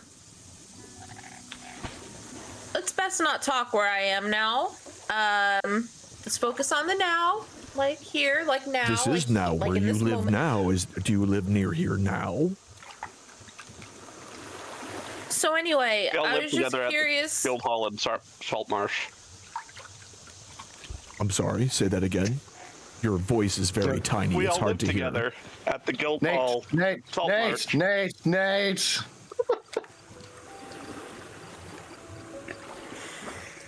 Just answering the question. Nate. Hard question. You want Are me to they silence always him more, like man? this, I can do Nessa? that. Yeah, please, Mel. No, we're Yeah. usually worse. She starts to grumble at Nate's answers. He takes a couple steps, towards you, and, standing even, about 3 feet away, he is just kind of towering over top of you. It's just, You have no idea how good it is to see you. Yep. Come, all of you, join us at the fire. We have much to talk about, I think. So, I mean, all right, Okay, fine. okay. Come on, Nessa. Yep, fire, got it. She starts walking towards the fire. okay. So, How far away is the fire? It's not too far away. You were just within the outer edges of its light. So it's a good, it's basically a stack of fully grown trees that have basically been kind of ripped out of the ground and laid into a pyramid shape and is kind of ablaze.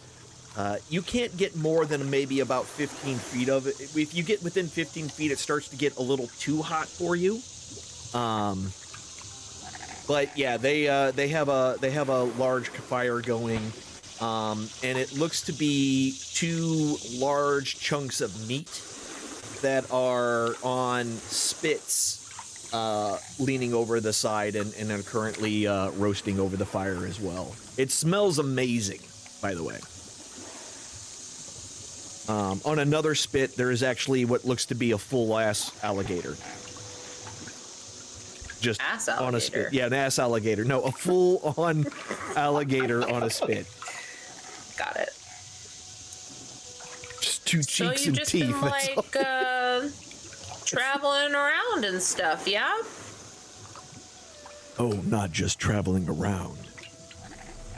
We've been killing dragons. Dragons. Wait, Do in this area, Dragons, you say? Dragons, yes.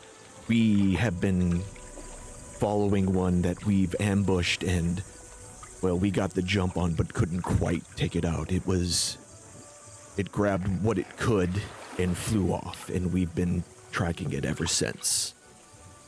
We know it's in this swamp somewhere, and we think we have a good location on where it might be. do you know what kind of dragon this is? One of the worst kinds you can imagine. Black as night. Acid dripping from its fangs. And we Lord will claim its head. that sounds fun. You should come. You've asked me that before.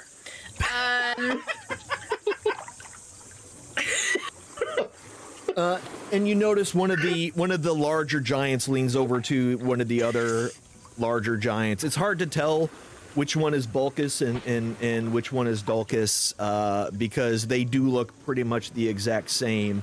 They may be twins. Impossible really for you to tell for sure, but they look pretty much the same. So it's hard to tell them apart from each other, but one does lean over to the other and whisper something in their ear, and the other one kind of nods at them. What's going on with your brothers? Haven't seen them in a while. Yes, well, we, after you had left, I was restless, and I needed to, let's say, redirect. And so we found a way to redirect, and we've been hunting many dragons.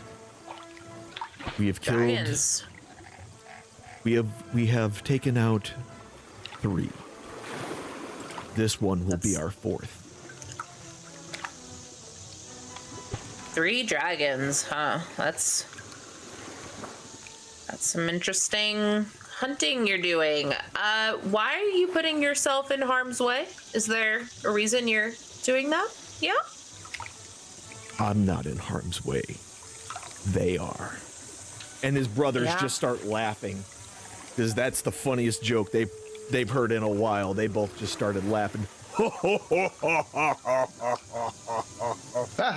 And they slap the ground, which shakes a little bit underneath underneath the blows of their large hands. Mulvane doesn't know why he's laughing, but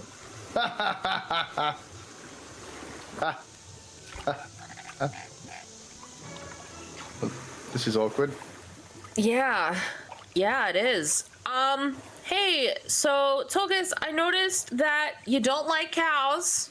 Saw that, noticed that. No, like them. They're delicious. Yeah, that. Okay, so once again, happy you found a hobby, right? You're with your brothers, so cool. Gonna need you to not kill the farmer's cows, if that's okay. Oh, those belong to someone? Yeah, it's farm animals. You remember? I told you about those. That don't touch the farm animals. I had no idea. I thought it was just a tamed wild beast that was very easy to catch. Yeah, they're dumb. They're not. Yes, They're and not delicious. Do love a good hamburger. Anyway, Would you like a shank? Any kind of picks up out of the fire the entire cow leg that was on the spit and is like, would you like a piece? You know what? Fuck it. Sure, I'm hungry. You guys hungry? Not really, no. I'm good. I'm good for now. Yes, actually, those kobolds got my rations, so I could use a Kobolds? meal. Thank you. They were Kobolds. goblins. Kobolds. Kobold? Kobolds. Goblins? Goblins? Potato, tomato, they're all the same. Small little red bastards, right? Goblins are green, usually. I definitely thought they were green. Goblins are green, yeah. They were green. Mel's colorblind, sorry. Apparently the player Is failed to green check red on that one, colorblind, right? everyone. That's why they can't tell goblins and kobolds apart. They're all the same color to them. But yeah. Yeah, it is essentially kind of charred on the outside, but it is warm enough that looks like it's pretty done.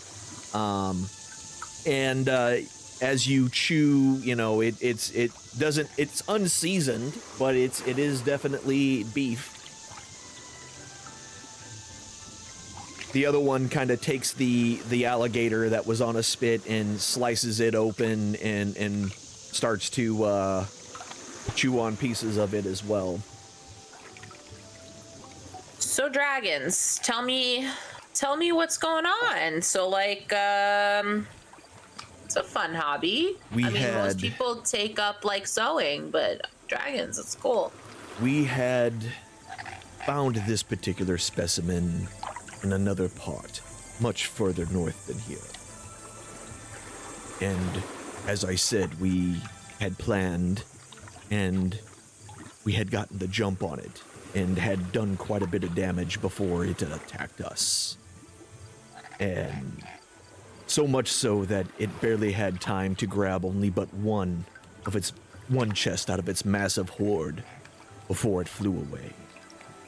And we've been following it ever since. Do we know what's in the chest? Massive hoard, you said? Yes, it had quite the large hoard. We had left it because we do not care for such things. Would you be able to give me directions to said hoard? Just out of curiosity.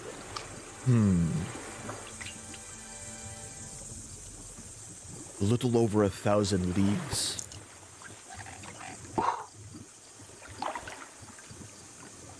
I measure things in inches, so I don't know how long that is. Problematically far. Got it. Far to the north, in another swamp that I do not remember the name of. But nevertheless, we have harried and tracked it for several weeks now. And we know it flew somewhere into this area. We weren't quite sure where it would be exactly, but we ran into some little green vermin somewhere that had a bunch of niceties that apparently came from a temple that they had found somewhere here in the swamp. And the way they described it, it sounds like just the place a dragon would go to lay low. Right. So we will be there tomorrow. You should come. It's not the first time you've told me that either. I'm...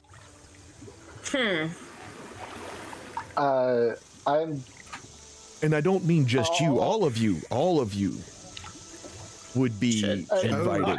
I mean, you are very handsome, but Around here a lot, but like none of us are really, you know. Hold on. You did, just to be clear, you did say you're not necessarily interested in treasure and riches, correct? Mel's up for it. Oh no, if we, the only thing we want of this dragon is its skull, you can have whatever else. I am all in for this. I will help you out to the best of my ability, gentlemen. Consider me your associate. Oh, no, thank you, Nate. I appreciate it. I'm going out to get paid. Don't know what you guys are doing. I think I've got to go back to town. I think I'm with Nate. That's the best idea I heard all day. I'm a dwarf and a cleric. I'm a dwarf and a cleric. I'm only mildly concerned about a black dragon. More than mildly, but Mel's all bravado at this point. He wants to get paid. Tulkas. Yes, Nessa. Can we like step aside, like talk for a minute? You know, like let these guys chill. They've been traveling a long time, and it's kind of like cold because it's like a swamp in autumn. But can we like just talk for a sec? Anything for you. Yeah, I was wondering if you were gonna say that. Okay, let's go. Let's just go that way. I'll be right Nessa over there, just boys. And trails off with Tulkas. Yep, and Tulkas walks off with you. How far away from the campsite do you go? Not too far. They could hear us if they wanted to, but I'm not exactly. Never mind. They can hear us if they want to. Okay. So 20, 30 feet away, not super far or anything like that. Alan, I measure things in inches. I don't know how far that is. Anyway. What? Okay, Okay. So dragons, huh? Yes, as I said. Yeah. Why? I mean, so. Have I just don't never told understand you why the you're- story of dragons and giants? No. No, I bet you're about to, though. Let me regale you then. And he kind of leans back and puts his hands, crosses them, and kind of puts them on the stomach. Long, long ago, before any of you smaller races found themselves upon this planet, there were giants and dragons. And that entire time, they were fighting for supremacy. Dragons upon giants and giants upon dragons. The giants, well, we had numbers. But the dragons, they had their breath weapons and their ability to fly. So for millennia, the war raged on, neither of us gaining the upper hand. Then many of the smaller races began to show. And with this, a great ceasefire was established as these new creatures spread everywhere amongst the lands. With all these fresh little ones, the dragons seem to either be less inclined or for some reason they stopped attacking as much. They became harder to find, less bold, holing up in their lairs. I know you like hunting. We've talked about this, right? Yeah. Are we in danger right now? This very moment, no, you're with us. Of course, yeah, I know, pompous, right? So many things that I've forgotten about you that I'm just now remembering. So yeah, I wrote you something, and I was hoping to just like tell it to you or whatever, and you know, Nessa takes like 3 deep breaths and kind of gets like, I don't know, nervous. He's like, leaned forward. His body language, he is leaned forward. He is all ears. Siebel. Okay, so I tried to practice this because I was like worried, and I didn't want to offend you, but at the same token, like we had no conversations after I left, and like so it's just like a thing that I wrote, right? It's no big deal. Sure. So I'm just gonna like talk it, like tell it. Like I'm not gonna sing it because why would I sing it? That's just so weird. But I will tell it right now. In fact, right in this very moment, I'm about to tell it. Here we go. So it says he takes his hand and he puts it on your shoulder, his massive hand, and kind of puts it on your shoulder. Says, "Calm.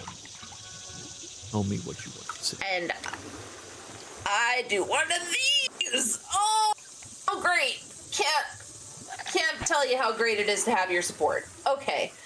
It says, and she pulls out writing that she'd made on her hand, because she had no paper, because we didn't think about that. Okay, so it says, Dear Tolkis, my darling, can't tell you I'm sorry. I don't need to be candid. Our love was a quarry. The love that was lost, our shoulders were tossed.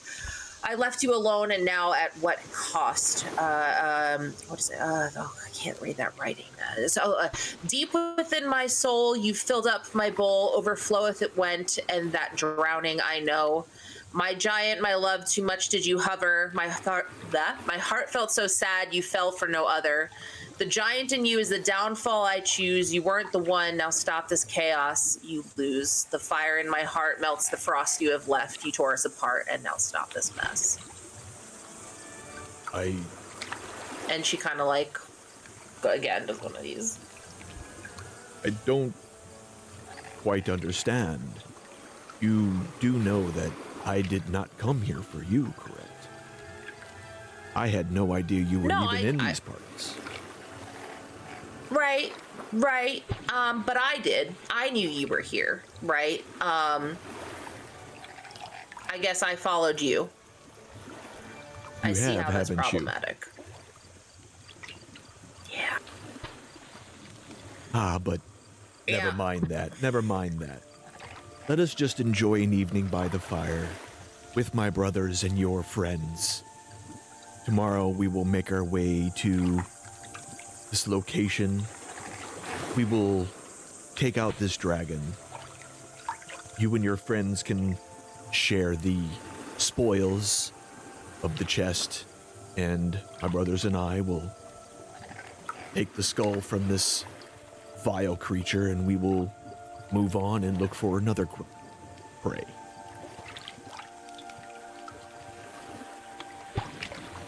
What happened when I left? Well, I won't lie. I was hurt. I was angry. I was both angry and hurt. And The town. yes. Well, I did not kill everyone, if that's what you're asking. Sort of. I did destroy many buildings. You destroyed my my home, actually. That's the thing that you destroyed, was my home. Yes. I'm not proud of that. I was hurt, I was angry. I lashed out. It was a mistake. Killed people. Clearly. And Nessa kind of just like sits with her hands crossed, like sits on, I don't know, the ground if there's no logs. If there's a log, then she sits on it. Otherwise, she's just there's gonna a tree pow stump. out. There's a tree stump that you can use, yeah. Okay, yeah. So she'll sit on there kind of with her arms crossed and kind of thinking deeply. I still don't know if I forgive you for destroying my house, my home, my town, and my family. I do know that we were 3 months out from a wedding and that I kind of hurt you. But you were smothering me. Yes. Well, I can say that the past is the past. I am not who I was then, nor are you who you were then. That's correct. Anyway, we should get back. Sure, yes. And while we're there, maybe you can tell me what you've been doing over these past few years, since I've told you what I've been doing over these past few years. You know, it has been a few years since I've been with my friends, it feels like. I feel like I've known them for 3, maybe 4 years, something like that. But, yeah, we've just been, killing things and hunting things and helping people and... So not so much different from what I've been doing then. Helping people is really Do you not the think key killing words? dragons does not help everyone? Do you think that killing my town was helping anyone? That was something is the past. That was before I started all this. Right. Anyway, they could tell you better. They're good people, things. gnomes and dwarfs and rogues and warlocks and me. That's why I think you will be great allies for what lies ahead. And again, your To them. dwarven friend does seem very excited about the prospect of this chest. You can show him your crown jewels and he'll get excited because it says jewels in it. Mel leans back. As a matter of fact, I'm just excited about that axe of his. It's a beautiful piece of equipment. Whoever made it, it's amazing. Good job, buddy. And he just leans forward and looks at the fire again. It is a frost giant make. I am glad you approve of it, dwarf. Oh, God.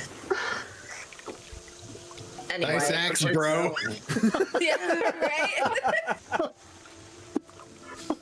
right? Right? Even Seable thinks it's a nice weapon.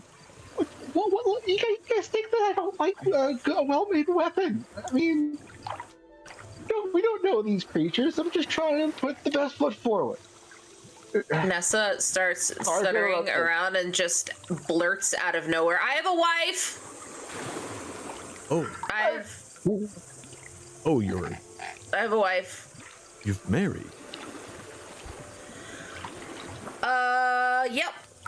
Yep. I was married yep. once. I see.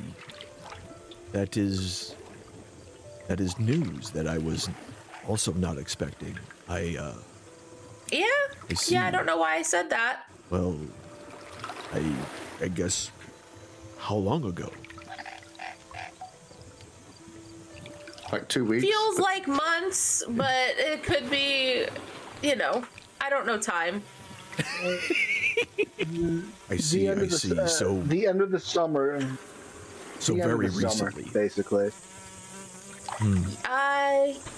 Yeah. Well, then I suppose congratulations are in order. I may have something for this. Come. And he kind of gets down next to the fire and opens up his very large bag and starts to rummage through, pulls out a wagon wheel, kind of digs through it a little bit more. Where is it? Pulls out an anchor for some reason and puts it down. Let's see. Here. Is this Huss's I bag? found it. And he pulls out a... I was thinking more of Dragic.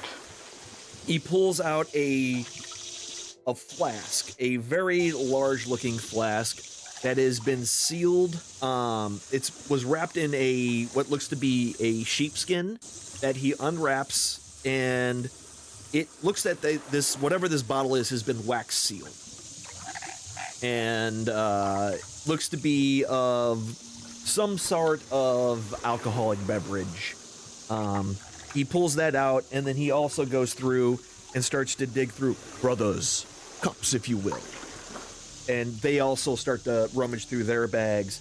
He finds a couple of small mugs that he hands each one of you, his hand kind of engulfing these mugs, but he hands them off to each one of you, and then takes the bottle and puts it near the fire to kind of loosen up the wax on it, and pops the cork out of it and starts to pour it for every one of you, saving the some for his brothers as well, and then holds the bottle himself. And standing in front of, with the fire burning behind him, holds up the bottles to Nessa and her new life. May it be as happy as you once made. And he just takes a giant swig of it, as does both of his brothers. Here. Right. And all of us, yeah. And then after he drains it, he turns around and throws the bottle into the fire. There's a bit of a flare up from the liquid hitting the fire itself, but that doesn't last long before it goes out. The drink itself is pretty strong. It seems like it is Hold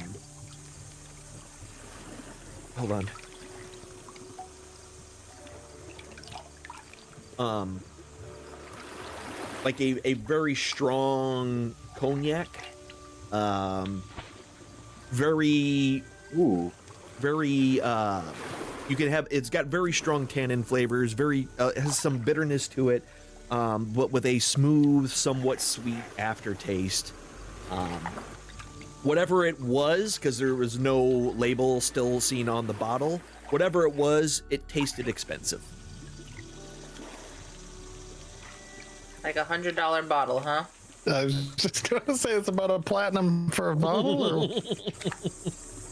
Or... Hey, I'm here for it. So on the scale from 1 to shit-faced, how drunk does it make me? I mean, it was basically like drinking a wine glass. Well, not a wine glass, but yeah, about a wine glass worth of like strong liquor. Not a full one, but like probably 2 shots. So whatever 2 shots gets you, you're pretty your old hat at the drinking. So something like this. You're feeling something, but not like, but you're not, you're not in the, you're not passing out or anything. We'll put it that way. Right. I'm a roasty toasty Joe bro.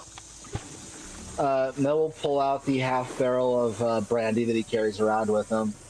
Well, if we're having a pre-dragon killing drinking thing prior to this, allow me to add to the evening's festivities. A little bit of brandy that I've been sipping on that we're more than welcome to finish killing here, gentlemen, so please, help yourself.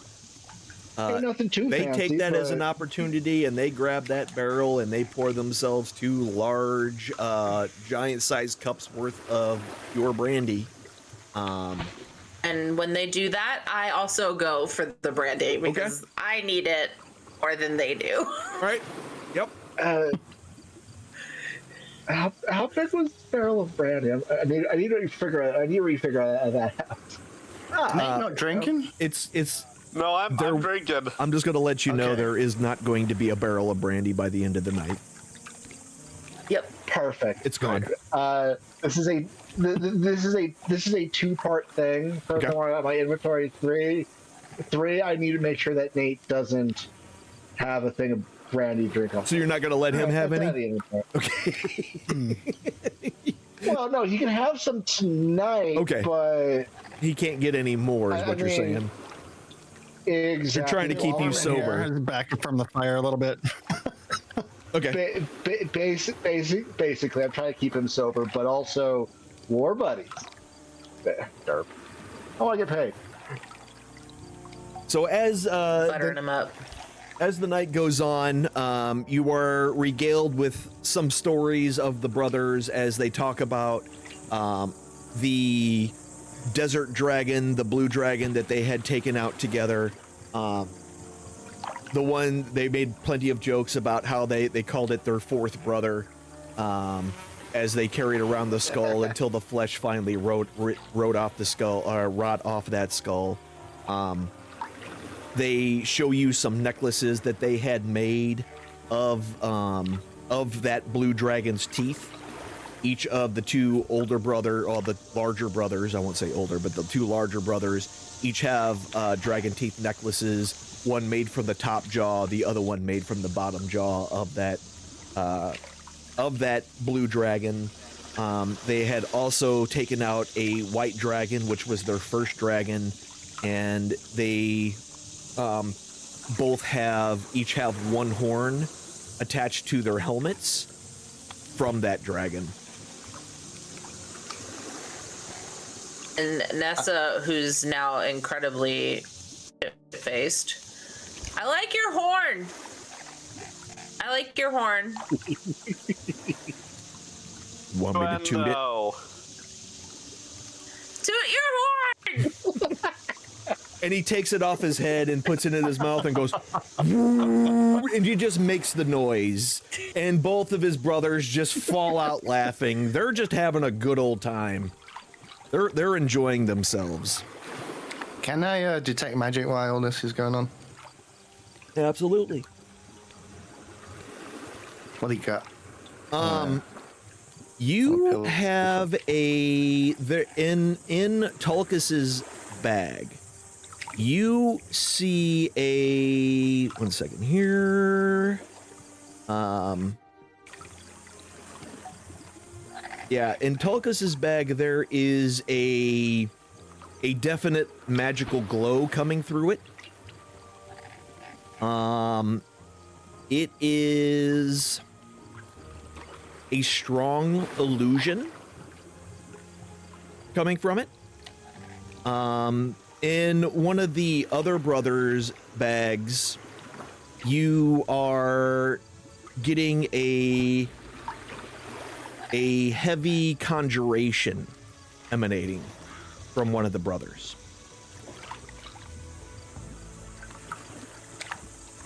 They seem drunk enough that I can just go through the bags. No. The bags are tied on their waists. It's almost as if like they carry them around with like that's all their personal belongings. Okay. I'll just leave it as that. Nessa, who's super shit-faced, decides that she's gonna go ahead and cast Fairy Fire to turn herself blue. Okay. She wants to look like the Giants. I see. It's perfect. That works out great.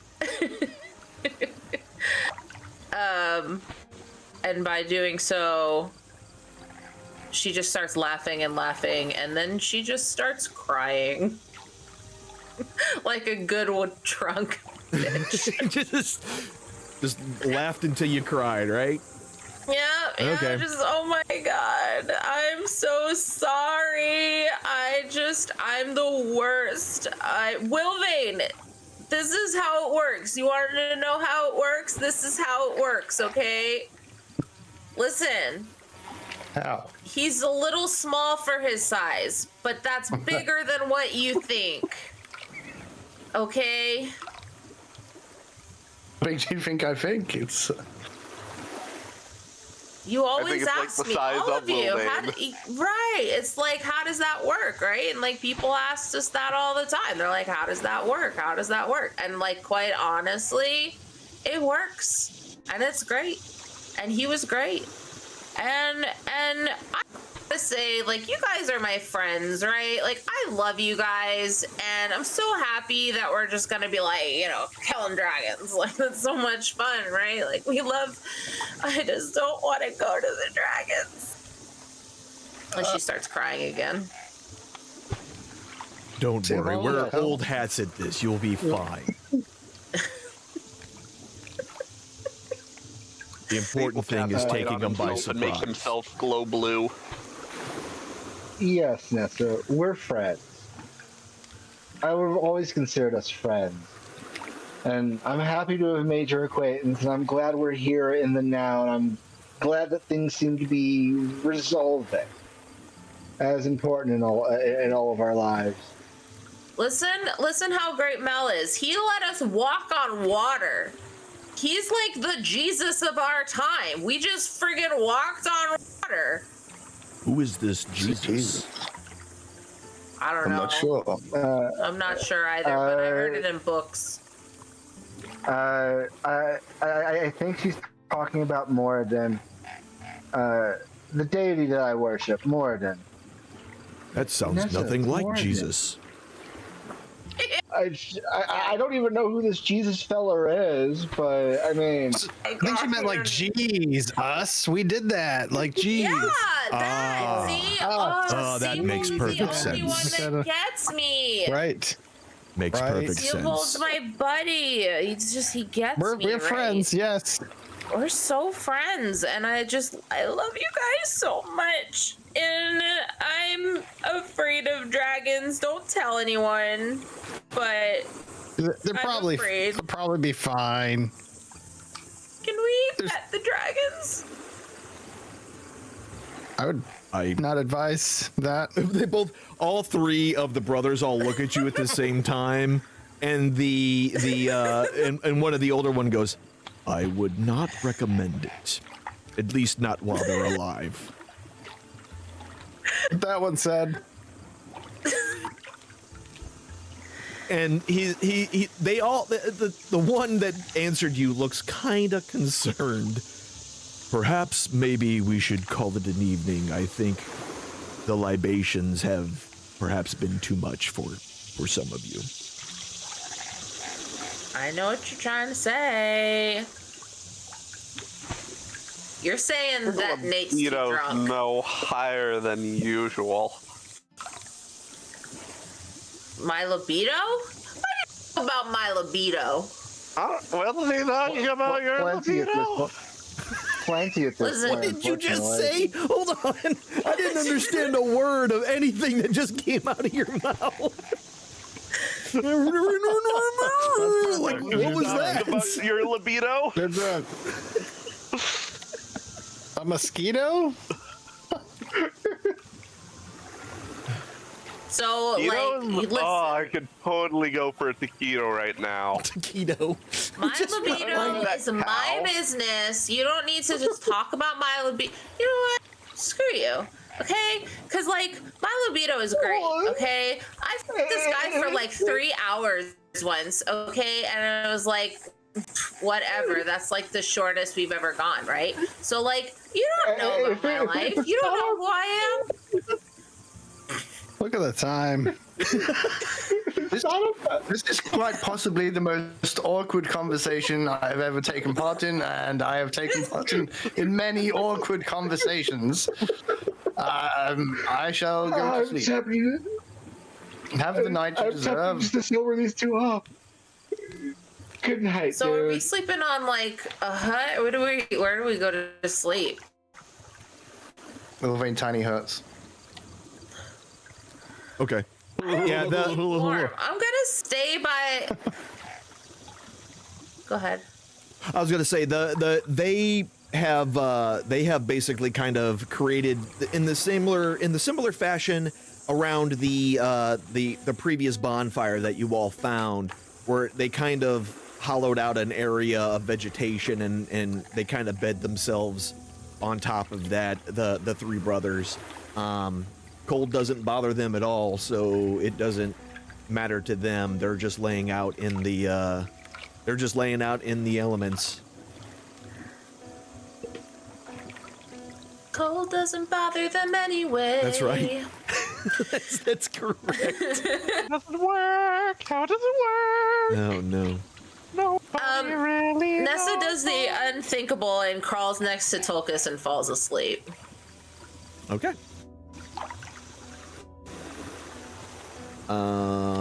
With that, Boom, boom. anybody else doing anything special at all during the evening time?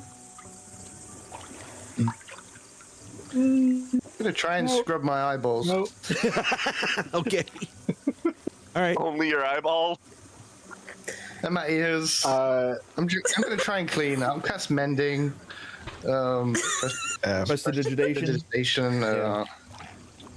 Yeah. Wolverine feels dirty.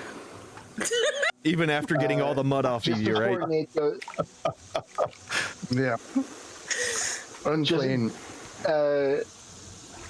what Mel's There are gonna do things is, he knows that he shouldn't know. What was that, Mel? I'm gonna try and be a little sneaky about this, but as Nate wanders into the tiny hut for sleep, I'm gonna try and cast lesser restoration on him without him noticing, just to sober him up in an instant, kind of thing. I bumped into you. I'm sorry, buddy. He's gonna know after, He but just passes out as that's soon as fine. he gets in the hut anyway. So I mean, he wouldn't really notice. Well, then I'll wait for him to pass out and sober him up in an instant. Okay. Yeah. Easy enough. Yep. All right, and you all just calling it an evening, sleeping it off. Beautiful. Well, Wolverine hasn't had a drink. Yeah. I want to observe Nate overnight. Okay. Oh, and you got sobered up. So, One of the things that you do notice is that he seems to thrash around a lot in his sleep, more often than he used to when you used to watch him. It seems that he's been having nightmares. He watched him sleep a couple of times. Okay, listen, I know, it just sounds What time? weird. it just sounds weird. Well, because it is weird. He definitely seems much more rolling around in the dirt, in on the ground. You hear kind of the mentions of things like he mumbles once in a while, no, don't, and things like that in his sleep. How does that work?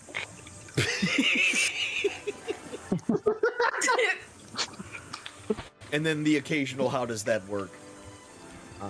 As well. Wish I could forget, Nate. Oh.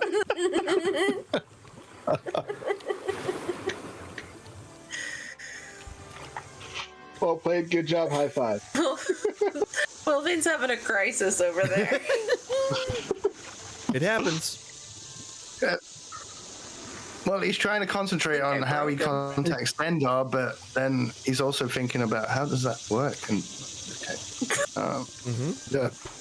And some guy Abraham, I don't know what, but he's gonna take me home. True. After all this is over. Yeah. That's what he does. Okay. Oh my god. Okay. I'm gonna try and reach out to Dendar, just in my head. Okay. And then go to sleep. How are you doing that? Just in your head, you're just saying Dendar, Dendar, Dendar? What are you doing? Yeah, I'm Dendar, thinking about Dendar. what it looks like, our conversation with Timmy, Okay.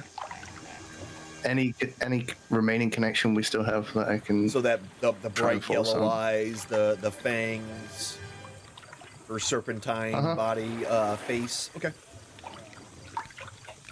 Okay. Nothing seems to come of that. You don't hear a voice in your head or anything to Somebody. that effect. Somebody came. However, in your dream, Nate, you seem to remember you when you wake up, when you come to, one of the things you seem to remember of your dreams is hearing Dendar, Dendar, Dendar, but in Wilvain's voice in your dream.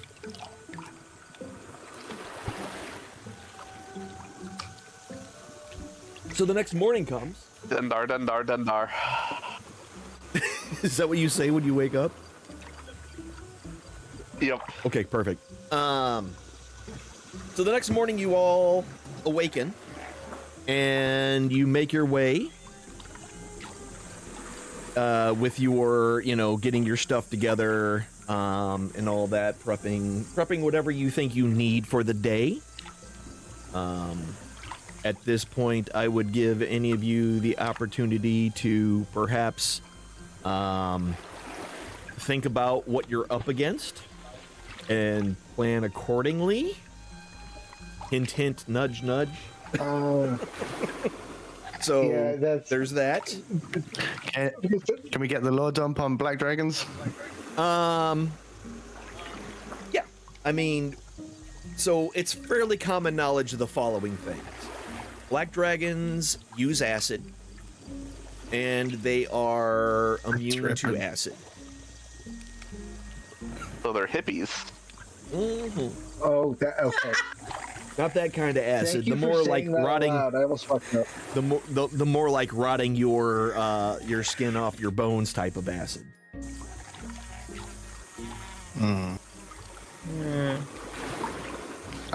I'll ask Tokus, Bokus, and Dokus. Hello. Yes, little one. This dragon you're hunting, does it have any weaknesses? It's a dragon. Yes. weaknesses aren't really a dragon thing.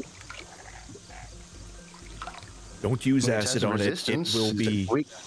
Well, yes, it is indeed resistant to acid. It also utilizes acid in many of its attacks. But it itself, not many weaknesses that we know of. So you're saying I should not even attempt? Attempt And just what? let you deal with it. Mulvane will make his hands to a little flame. Fire Like he's will in the work if Fantastic that's what Four. you're asking. Ah. Okay. Is Yes. acid the same as venom? No. Acid is acid. Yes. Poison is poison. Awesome. Essentially, you And how will you get it down? by hacking its head off. But it's in the sky. That's why we sneak up on it before it has a chance. Dragons sleep a lot, especially when they've been injured, which we injured it previously. It's You're a likely giant. How do you sneak? very quietly. I'd like to see this. The big sneaks. But first, we have to confirm whether or not it is at the location we believe it to be. Can I get a ride? Where? That's what she said. My legs, you see, are very small. Can I get a, You wish to be picked you up. know? Yes. And one of the bigger ones goes, it may be quicker.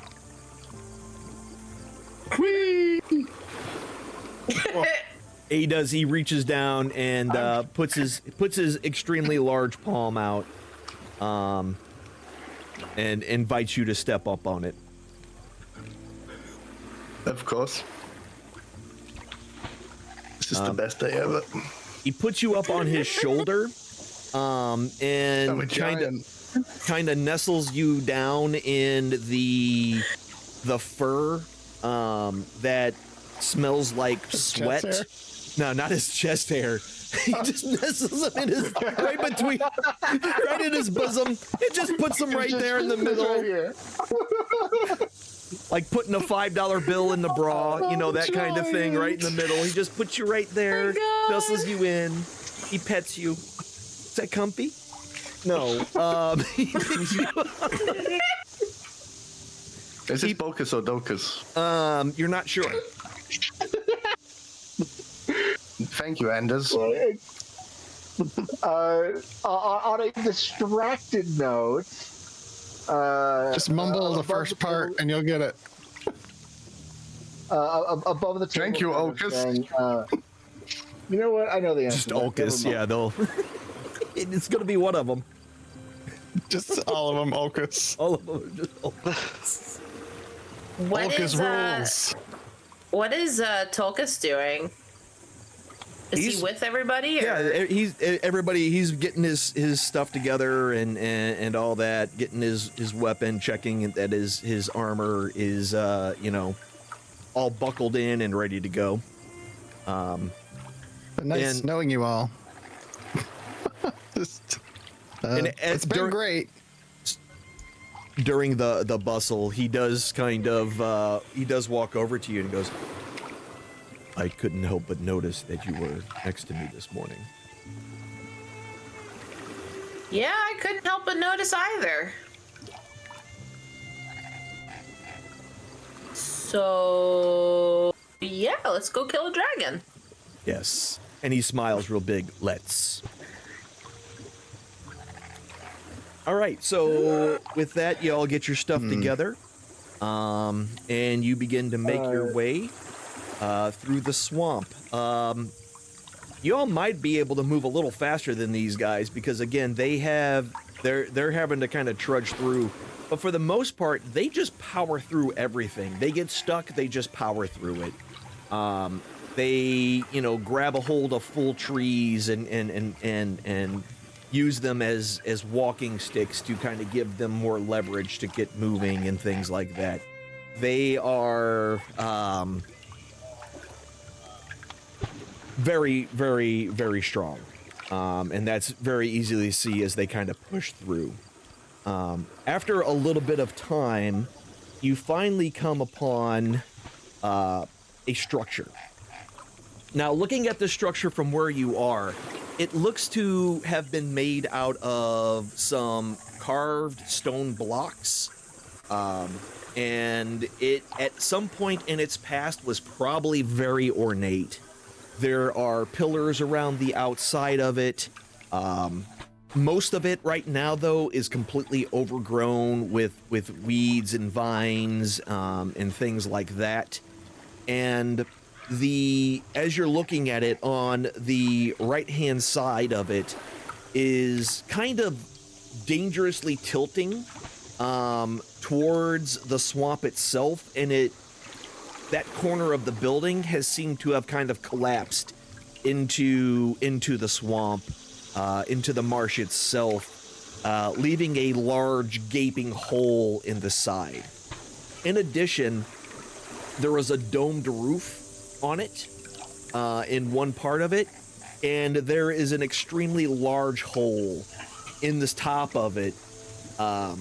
And what's interesting about that hole is it looks like it was ripped open towards the outside.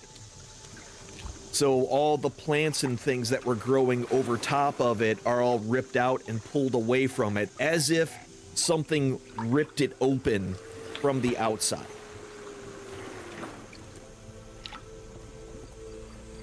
But the rest from of a it... vantage point, can I see claw marks? Does it definitely look like a dragon? Give me a perception check.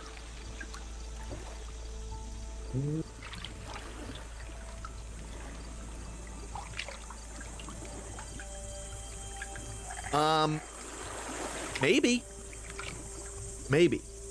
It's hard to tell exactly whether or not it was claw marks or if those were marks made from the original tools that built this place. Okay.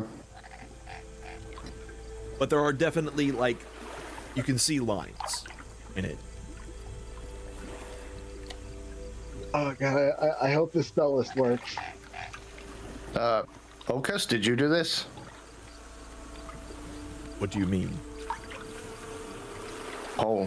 What made the hole? Is that a dragon hole? He looks at it, kind of narrows his eyes. Perhaps. Brother? And he reaches down and pulls out a stone disc that has a small hole drilled in the top where the leather strap that's wrapped around his neck goes through, and he picks it up and puts it right up underneath his chin, and then says something. Does anyone speak giant? I do. I think I speak giant. That's the only language that I know besides human. Hold on. Yep, giant language. Okay. Yep. So what you hear him say is, find it. And the lettering on the stone disc starts to glow. And you can't see from your, well, actually, Wilvain, you can see the top of it. Nobody else can see the top of it, but you can see the top of it. The symbols on it seem to start to spin. And as it slows down, there is an arrow on it that kind of starts to slide back and forth and then stops, pointing directly at that building. And after it stops, he smiles and goes, yes, I believe it is. Got a quest indicator? How do we get one of those? It's not an exclamation point, no. Big, Wait, finder. just a big yellow exclamation point. Does this dragon talk? Ooh. Do dragons talk? Yes, dragons do Building? talk. Oh. Yeah. They're notorious liars. Oh. Not all Got it. dragons. But shall we? Yes. I can't get down. Lead the way. So Nessa, sorry, go yeah, ahead. go ahead. What you were doing? I was just gonna say Nessa reaches for Tulkus's arm a little bit, like nudging him, and just takes a deep breath and is scared. He kind of, as you touch his arm, he kind of pushes his chest out a little bit, kind of stands up a little bit taller, and like literally himself, not other parts of him, just himself. He stands a little taller, because I know one of you would do it. And Wait for it, honestly. and kind of, just little peacocky, a little peacocky here, as you all move forward, and where you end up as you get closer to this place, you notice that there is a door on the front panel of this, but there is a kind of a large water-filled area that you can see in the dirty water at the bottom, large stone chunks of this building that has kind of fallen into it. And you can see a little bit. It's very dark inside of the building itself. Let me just get all of this up in here. Mm-hmm. Getting your all locations kind of set up where everybody is. And doopity doop doop doo. I gotta add you guys. Can I cast invisibility on a giant? Yeah. Why can't you? I don't know. It seems a bit. Can I? Yeah. You absolutely can. Willing creature. Let me read it. Also, subsequent question: can you upcast a scroll? No. Or no, just Nope. A scroll is at Well- whatever it was recorded as. That is what it is. got you. So a scroll of bless would just be whatever the description of bless would be. For any number of creatures, it says directly in the description. Mm-hmm. Got you. Okay, thank you. Yep. Absolutely. Okay. Cool. And let's make them visible. Well, maybe not. Well, I mean, so you guys can at least see where the hell they are. Let's see. That's 1, 2, 3, 4. You're there. Okay, Who am I missing? One more question. One more Yes, question. I'm listening. I'm trying to get everything set up before I reveal everything. If I cast it on the one that's carrying me, You will am look I like invisible? you're. No, you will just be floating on top. He's carrying me. You're not an object. You're a creature. I know what you're trying to hiding do in the because chest fluff. anything that he's carrying also becomes invisible. However, you're a creature. What if I'm in his bag? Stop trying to objectify yourself. No turret. What if I get in his sack? Which bag? Yep. I want to climb in his sack, then turn Oh invisible. my god. His big sack. You'll really know how it works. I'm glad that we can spiral together, frankly. Okay. Off the rails. How many? I can't do the math, so hopefully you can help me. Okay. If I want to give out, I think it's Mantle of Inspiration. You know how I normally give it out to the whole party? Yeah. It's plus my charisma, and my charisma's maxed, isn't it? Your charisma currently is a 50. Yeah, it's a 20, so it's plus 5. So how many people can I give bardic inspiration to? What does it say? What does the ability say?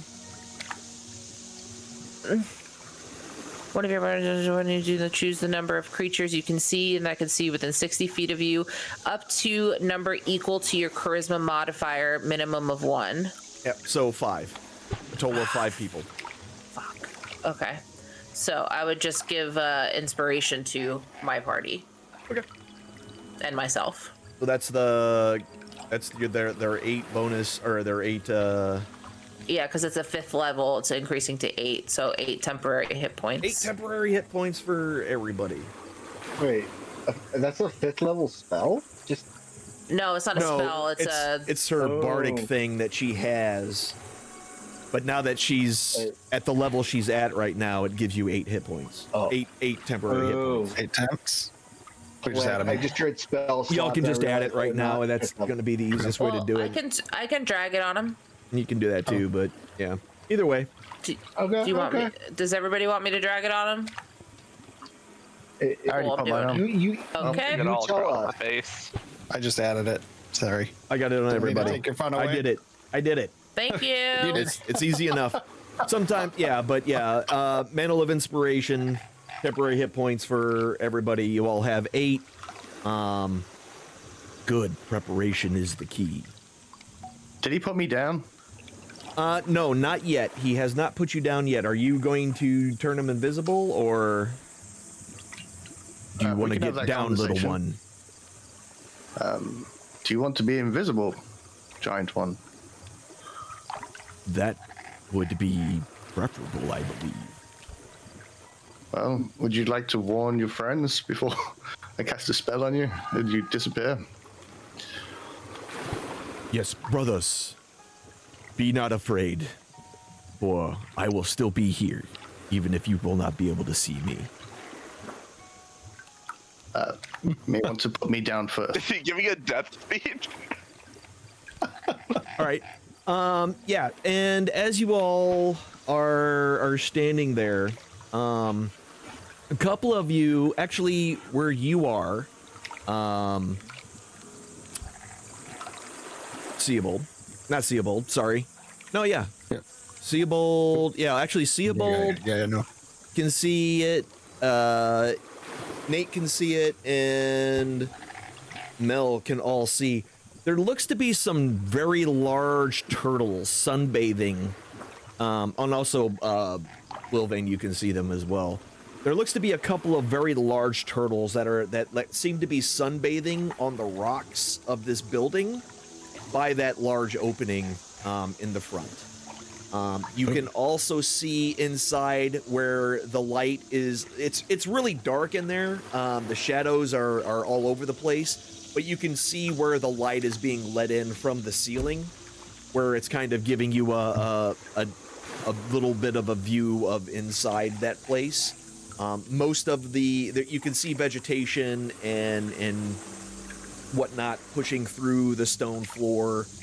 This place has just been under, no one's been taking care of it. It's the marsh is trying to take it back over, really. But yeah, wrapped around in those areas are what looks to be like a bunch of very large turtles. And when I mean very large, I'm talking a good 6 to 8 feet wide turtles. It's turtles all the way down. It really is. The goblins try and eat those. Ooh. Soup now. Fuck. Are they aggressive? Do I know? They're snappers. Yeah. Oh, I don't know what a snapper looks like. give me a nature check, anybody and everybody. Nature, sure. Oh yeah, Wilvane definitely knows. This map is a place. Sorry, what, a nature check you said? Nature, yes. Yes. Okay.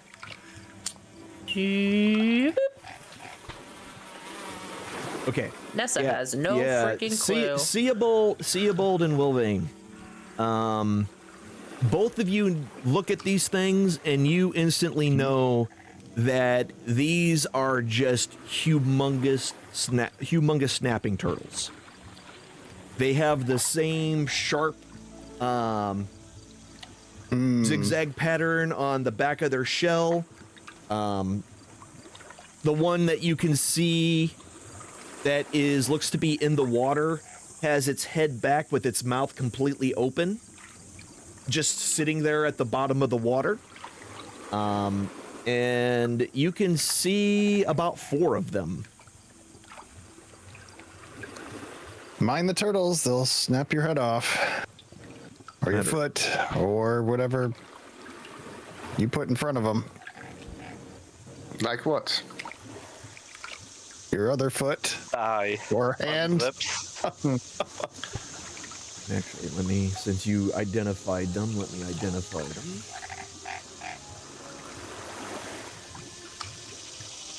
Oh. There's one. Pretty big. Oh, damn. Huge. Yeah, they're, and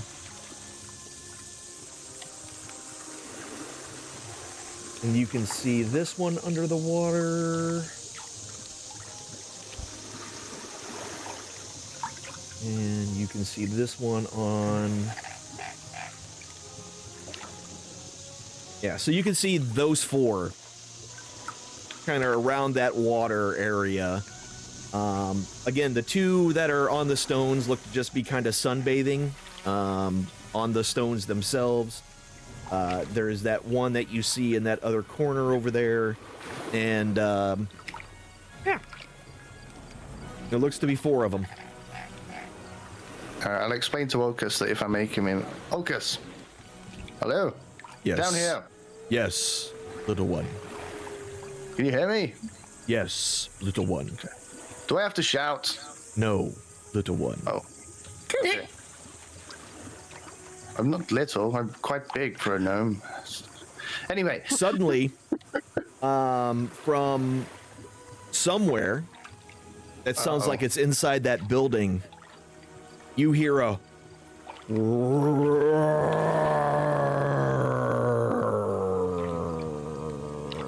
What? The mic cut out. What do I hear? Might cut out. Oh. How about that? Oh, there There it you is. go. How about that? That works. And the 3 brothers kind of freeze for a second. I've got time to back up. But nothing else happens. Okay. Ocus, Can I just if I stay make out here and sunbathe with the turtle? if I make you invisible now, if you hit these turtles, you'll become visible. Do you want me to wait? Yes, perhaps we can get by them without them attacking us. Can I have a ride again, please? Sorry, that's very... You just asked to get down. Can you see how big they are and how small I am? I'm not going to have you, in and out all day. You pick a side. Uppies. So he goes, okay. And he reaches down and kind of wraps 2 fingers around you and picks you up and puts you up on his shoulder again. Best day ever.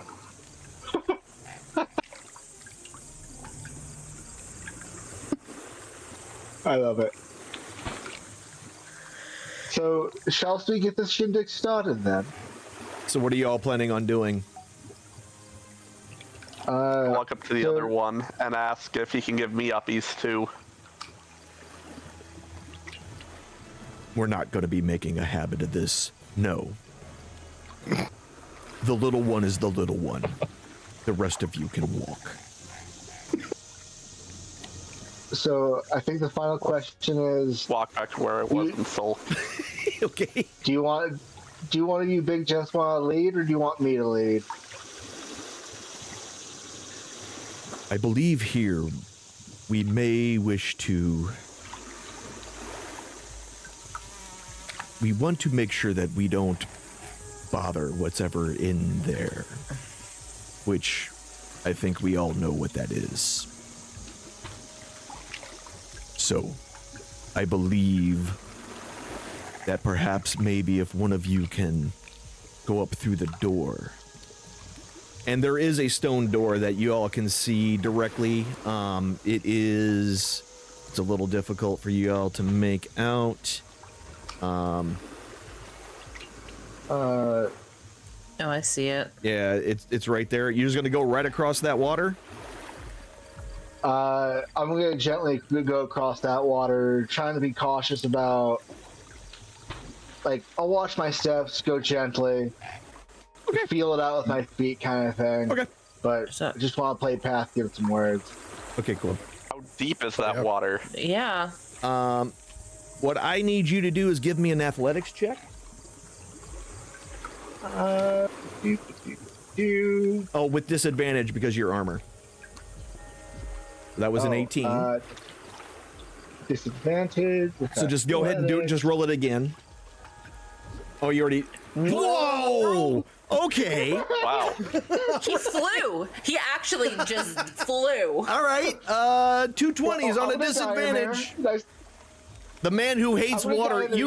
You were so afraid of the water, you just went and just swam across it, no problem. However, I've never seen that. I've never seen anything like that. But as you get across the water, as you're coming across, suddenly you feel something snap at you. Everybody roll initiative. Oh.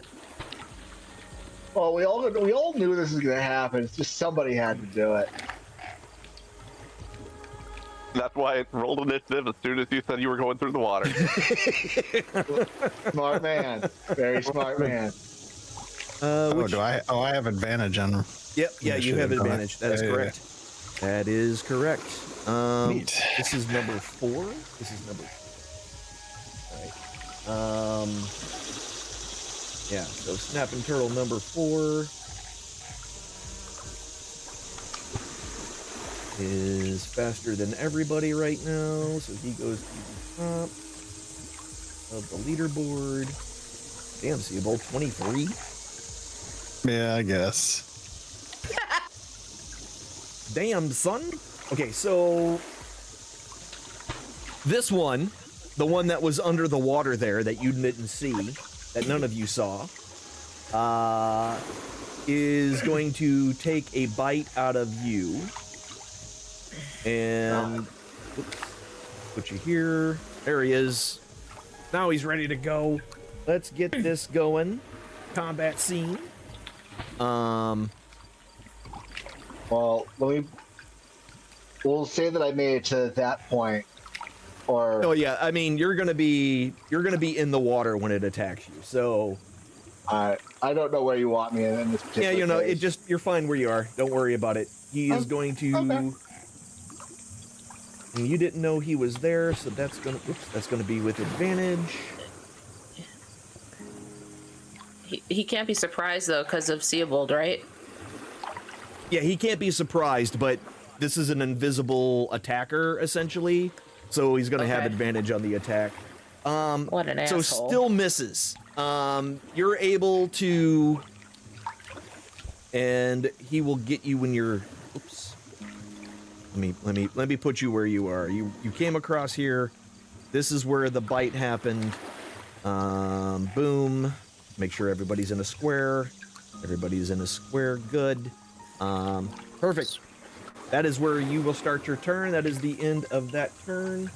And hold on. Is it this one? I think it was this one. Close enough. All right, Seabold, you're up. So, would you say, how old do you think these turtles are? Do you think they're middle-aged, teenage? They're not teenage, nor are they mutants, nor are they ninjas. None of them have weapons. All right. That's kind of what I was trying to figure out. No, I'm picking up what you're putting Totally down. went over. It Yeah. went right over my head. Yeah, I'm smelling what you're stepping in. We got it. Right. Yeah, and boy, did I step in that. I need more screen space. Okay. What do I want to So do? just with so you these know, guys? the one that is in the middle of the water there is under the water. The other So one that I you probably don't see that one. well, that no, you snapped can at see Mel, it right? because it snapped at Mel, so you saw it. You didn't see it before. Nobody did. So, but when it snapped, now you know exactly where it is. However, Okay. in order to like attack it through the water, you will have disadvantage if you're trying to like shoot a bow at it from out of the water into the water. That's all I'm just letting you know. That you know. Okay. Got it. Why sure as heck ain't getting in there. Although, I don't know. Let's see. He is next to Mel though, right? So Yep, he's right next to Mel. Or Mel's next to Heck, him. Either way. yeah, But I'm you gonna, have, but I'm you'll gonna- because you'll have disadvantage. You won't get a sneak attack oh, if you okay. attack that guy. So Even if I go in there. yeah. Well, if you're gonna climb up next to him, then no, then you'll be fine. I thought you were gonna do a range shot. So Yeah, I'm gonna be dumb. okay. I'm feeling. You said you weren't gonna get in the water, frisky so here. that's what I was assuming you were gonna shoot Yeah. at it. Yeah, I'm gonna jump in the water, kind of like, and just try to get this turtle in its soft spot with. I guess I'm gonna use a dagger.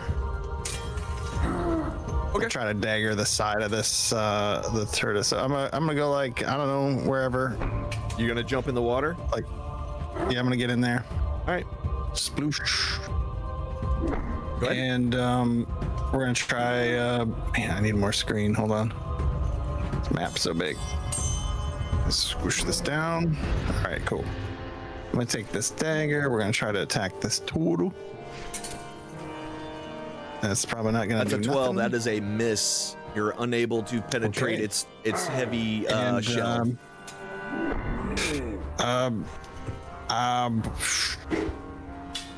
Can I disengage and get out? Yeah, you can disengage with a bonus action. I'm gonna do that. I'm gonna disengage and get out to the shore here. You absolutely can do that. There we go. Got that there. All right, cool. So you jump And, in, you do a thing, you bonus action, and you GTFO. Perfect. Yeah. Okay. That's your turn. Nate, you're up.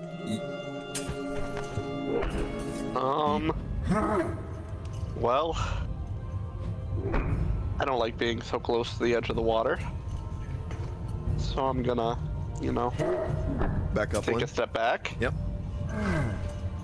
And then I guess I'll just boop one of the sunbathing ones. Okay. Because Yeah. Pick a one and throw it. That is a hit with a 20. For 8 points of damage. The first slap slaps him. And the second one is also a hit get booped. for another 6 points of damage. Good booping. Let me need to make this a little smaller. We can see it. Perfect. All right. So the giant guy, who you are standing on, he reaches down into the ground and grabs a large stone out of the ground and then just chucks it right at the same one that you were just attacking, Nate. And does a... Why was that ranged in melee? Oh, because you're counting him as... Okay. That's silly. They aren't friendly. Yeah, I couldn't make them neutral. friendly because then you guys can read their stats, which I didn't want you to do. So I made Makes them sense. neutral. So I made them neutral. So there you go. All right, so that's weird that they were their own, but that's fine. 7 is still gonna 7 plus. What did that roll? 7 plus 9, which is a 16, and these guys have an AC of 17. So no, he misses. So his rock just kind of smashes against the wall and misses the one. Dulcus is going to go ahead and do the same thing and throw his stone at this guy and will crit. Okay. Wow. Okay. All right. You're about to see some crazy numbers. Let's go. Oh. Ghost dice. That's... Did it stop? Why did it stop? There it goes. 54 points of damage. Damn near smashing this thing with one freaking hit. Cracked his shell. It's this thing is alive, but barely with one hit from this guy. Hell yeah, giants. Wilvane. Ah. This is Speaking of giants. Speaking of, I'm gonna do a crotch rocket from the giant shoulder. okay. I'll get that same guy. This giant is not ready for this. Don't light his chest hair on fire. That's a miss with a 16. Oh, I'm just warming up. Yeah. You gotta red rocket. You gotta rub it a few times before it's completely ready. Okay, this guy is gonna slip under the water here. And how far does he swim? I forgot. Yeah, swim is 40. All right, so that was 5, 10, 15, 25, 30, 35. And that's as far as he can go. He can't get up on land now. He is underwater. And Nessa. Okay. I'm definitely prepared for this.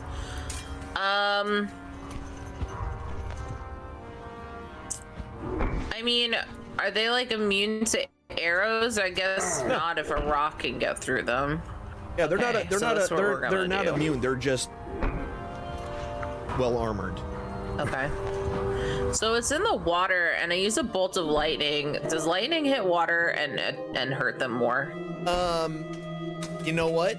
No, but it will do a small AOE. But not big enough to do. Cool. But not to do it. It's only going to be like a 5-foot AOE Okay. away from it, so it's not going to go super far or anything like that. Okay. So the two guys next to each other, will they get hit together if I hit one? I mean, if you shoot it in the middle, well, so it's only going to shock near the top once it hits the water. So it's probably not the one on the top, but the one on the bottom. The one on the bottom is closer to the surface. Okay. Okay, then I'll just shoot him and hope for the best. Okay. Yep. I remember how to do this, so I just hit the attack button or the damage You can just button. drag and drop it as well. Thank you. Boop. Did I do it? No. Didn't see it. Try again. Go. There it goes. That was terrible. That's an 8. That's gonna miss.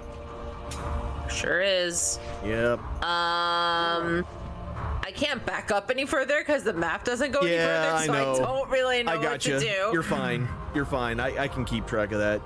I mean, I can do it Okay. if I want to. There's. I'm only gonna go to the edge of Seabold's surprised ring. Okay, so you're gonna do the full 30, 10, 15, 20. Right Well, there. that's as far as it's gonna let you go. Perfect. That's fine. That's totally fine. Yeah. No worries. And my turn. Sweet. Tulkus's turn. He is also gonna pick up another rock, and he's gonna follow up with this other one. No, because it's gonna be disadvantage, but That's going to be a 10 plus 7. That is going to hit, because that's going to hit him right on his AC for 23 points of damage, killing him outright. Also, it's not playing the... Anyway, doesn't matter. That's all he is going to be doing. All right. Number 5 is going to swing up this way and is going to try to take a bite out of Bulkus. And will hit Bulkus with a 19, which I don't need to roll a second attack roll. I need to roll damage. Hits him for 17 points of damage. Lightly wounding him. Snapping turtle number 1. I'm assuming the one that just attacked we can't see? No, he's above water. Oh, I did not make him visible. I am a doofus. There we go. Now you can see him. And then he's going to come up here. And he is also going to try to take a bite. And will miss. No. 5, 10, 15. So this 20. thing's in the water. Disregard the move. No, Nate's too far. Disregard the movement. Okay. I don't see any movement yet, so we're good. Okay, perfect. I'm playing with a 30-yard spell cast range at this point.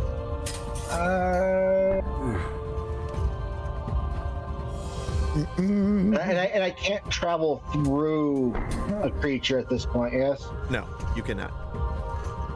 Not enemies. You cannot. Allies, yes. Enemies, no. Well, that changes how I look at this. I was going to cast Bless on everybody at this point, but now we're so fragmented running from me that just doesn't work. Hey, you know what? What? Okay. Going back over here. And then, so you're gonna go ahead and let them take a swing at you? I'm not technically leaving their range. Oh, okay. On my side for a second it showed you leaving. You're good. And then... Oh, and I just realized I didn't need to make these guys as close. He's attacking from there and he's attacking. They have 10 feet range because their bites can go out. There you go, Chompy.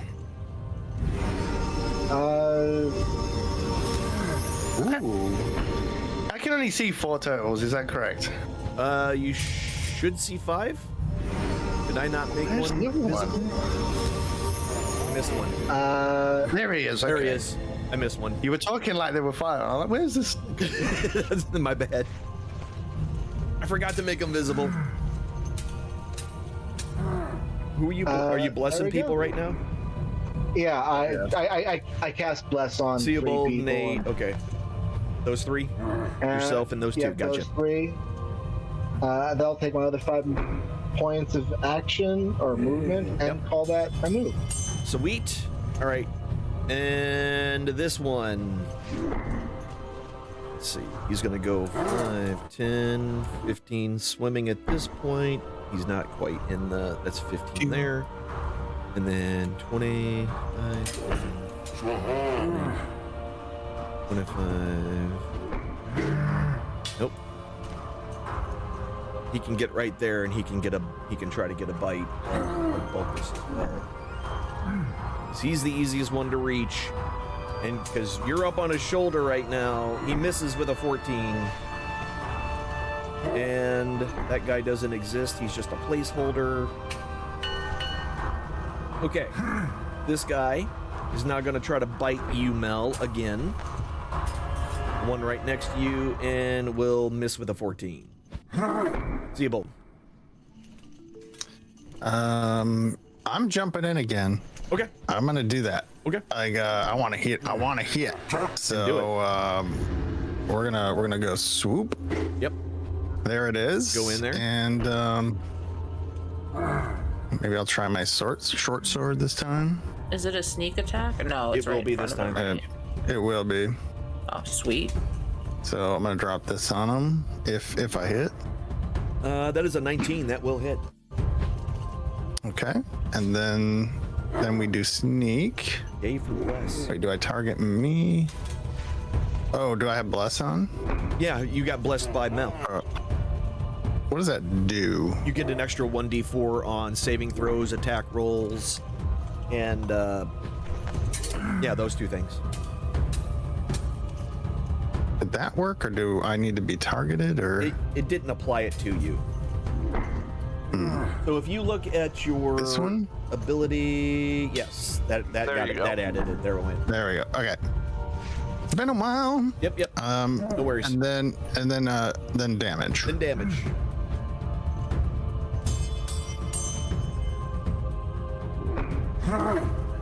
23 points of damage. Nice. You're able to find an open spot between the shell up near their leg, and you're able to get your short sword in there to really mess up its day, hitting it hard, but it's still alive and still coming for you. Okay. Can I disengage again and You sure scooch can. out? You sure can. All right, I'm gonna do that. You're Rogan. Even though he can probably hit me from here, and that's fine. Maybe I don't know that yet. And yeah, that's it. That's it. Okay, cool. Nate.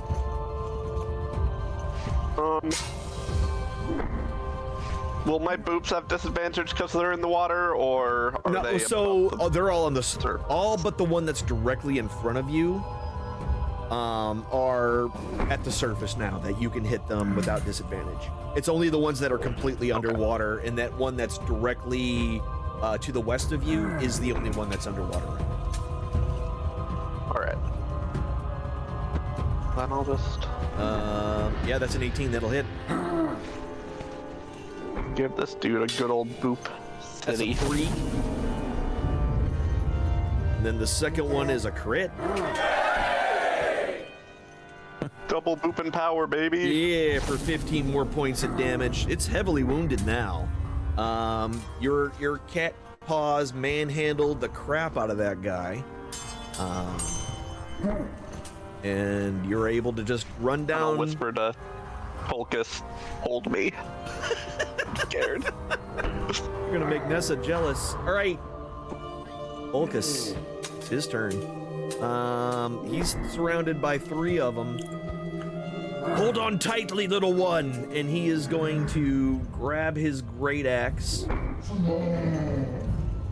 and take a swing at the one right next to him on the ground. And that's going to hit with a 22 for 21 points of damage. And then a second time, and that's Wow. going to crit. I am rolling. They see me Yawn. rolling. They hating. For 54 points of damage, and Okay, just bye. cracks his shell Giant. completely in half as he brings it down right on top of it, killing the second one with no effort really at all. So Dulcus is going to. Oh, you're in the way. Oh, that's only 15 feet. He's gonna jump across this. And I know he's gonna make it, but let me just roll this to be sure. Just in case. Oh, and his abilities. Yes, anybody got that heat and water ability? That's funny. Oh yeah, 22. He can make that jump, no problem. And then he steps up and will bring his great axe down on this one on the other side of Mel. And a 21 hits. As he hits it with the great axe 4. Yeah. 32 points of damage. Just smashing the crap out of this next one. Mel, you see him swing down, and then essentially just this giant splash of water happens directly in front of you. And by the time the water comes down, essentially there's nothing left. The head of this thing has just been completely removed from it, directly next to you. All right, Wilbane. No. Wilbane feels like he's being left out of the fight. He doesn't like that.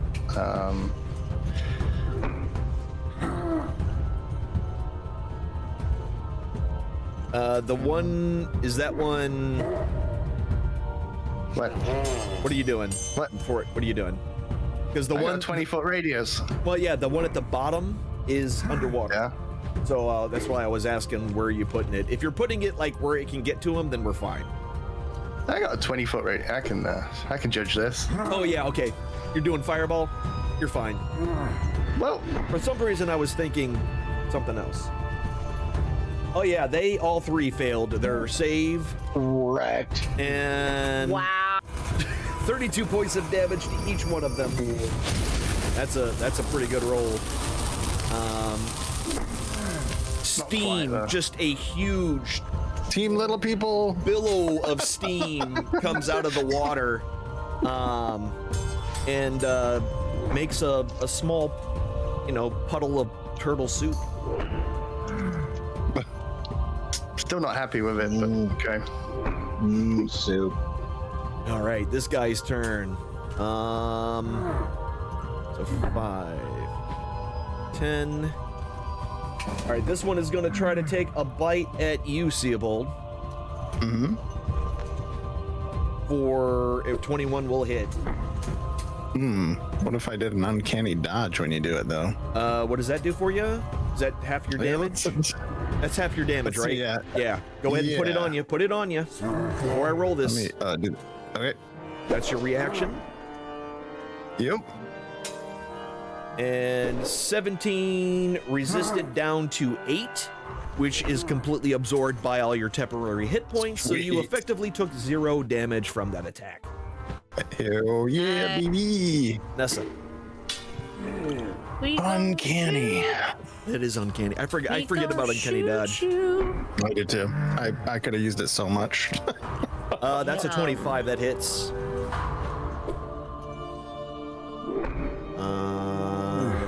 8 points of damage critically. It's down in the criticals.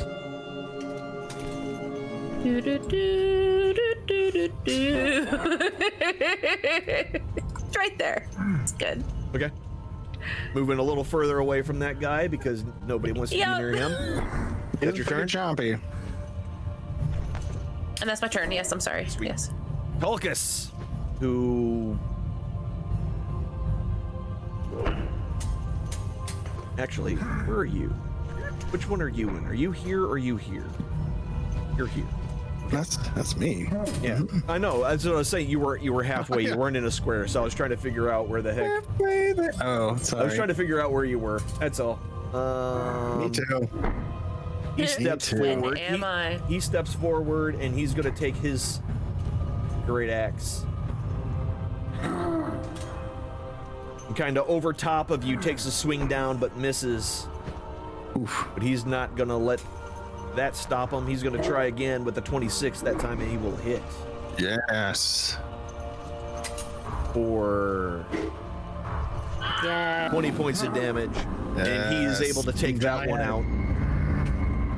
My hero. All right. A bitey time on this guy. That attack is going to miss. Mel. Well, seeing that I'm not necessarily relevant in this fight. I'm gonna find myself over by this door. We need little people by this door, yeah. Yeah, you can make it all the way over there. Sure. And let me double check some things to make sure that I'm not wasting an action. It's gonna be a bit of a waste, I think, regardless of. Actually, you know what? I know what I could do. Gonna open the door. Get on the floor. Everybody walk the dinosaur. Yeah, fails his save. There you go. I'm on. I was gonna like forget you have a spell. I was waiting for spells? it. What? You have spells? No. Yes, 11 points. Man. 11 points of damage as your sacred flame comes down and burns the turtle. Team Dwarf. Team Dwarf to the rescue. And we'll call that turn. Sweet. Giant turtle attacks the giant. That time he will hit though. And this time for 12 Holy more shit. points of damage to Bulkus, which really pisses Bulkus off. And Ooh, yeah. Theobald. Theobald. How far is that? 2, 5, 10. Well, can I get in here for 30? Don't know what you're doing. It says 30. I'm gonna move here. Mm-hmm. And Splash in the water. I guess I don't know if they're right next to him or not, so it doesn't matter to me. I'm gonna. I don't know if I'll get sneak on that or not. But I believe they have to be within 5. Wait, what does the sneak attack say? I don't know if it says threat range or within 5 feet. Let me double check.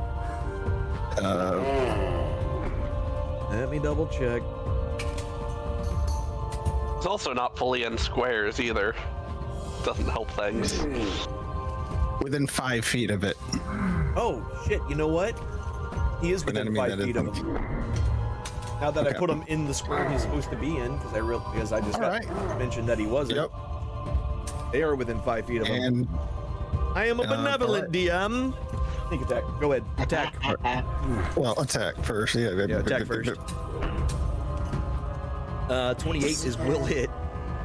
For sure. And that's gonna be this. Yep. And then this. And then that. Yeah, 21 more points of damage. Heavily wounded. Those two are not looking good. Oh, I can't move because no, you cannot. I used all my movement, I think. You are right there, buddy. Yeah, that's cool. I like where I am. Well, guess I'll just keep on booping. Yep, that's a 26. That will definitely hit. For 7 points of damage.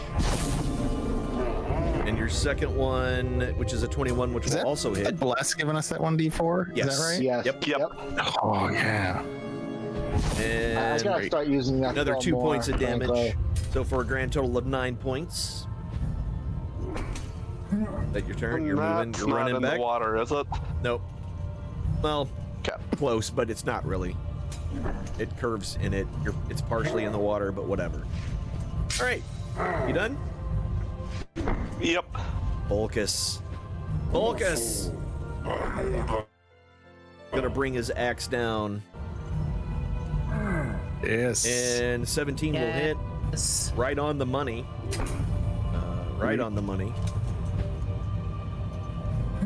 Bye. For Oh, 17 come points of on. damage. And then he will follow up with his second one. On the same one. And that one will miss. Bulkus is not really going to be able to run over there, so he's going to grab his... he's going to basically reach over and take a chunk of loose brick off the wall of the building. Okay. And he is going to take one of the dead turtles. That's actually funnier, and I wish I would have thought of that, and then I would have done it. Sorry. Oh, that's going to be a crit. That's a crit because I rolled it. It gave me disadvantage because I'm next to Mel because it's doing that stupid thing, but that was not a disadvantage, and that was a crit. So, With his rock, he critically hits for. This is gonna be ridiculous. Oh, Overkill. buddy. Oh, buddy. Math. It's mathin'. Mathin'. You add Much all the dice math. together, there it goes. 53 points of damage. Exceeds by 44. Yeah, essentially a giant rock just comes barreling from the south and just nails that thing. A giant. You were basically splashed with water and turtle entrails. Seabolt's just bobbing around. Yeah. The way. Wilvane. Well, I feel inferior. Okay. Right? A 1, Wow. 2. I really do feel inferior. It's really bothering you, like, because he's moving around too much. Just kind of humbled. I'm just gonna hug his neck. Just hold on for dear life. All right, Nessa, you're up. Oh, I'm crying into him. Stand right next to Tulkas. Dreamy. And then we're gonna do this. Let me move him because it'll do that stupid thing that it does. Oh yeah. Boop. And that's a miss with a 10. Okay. Bye. All right, I'm turn done. over. Tulkas. Gross. Let's see. How far does he move? He's got a movement of 40.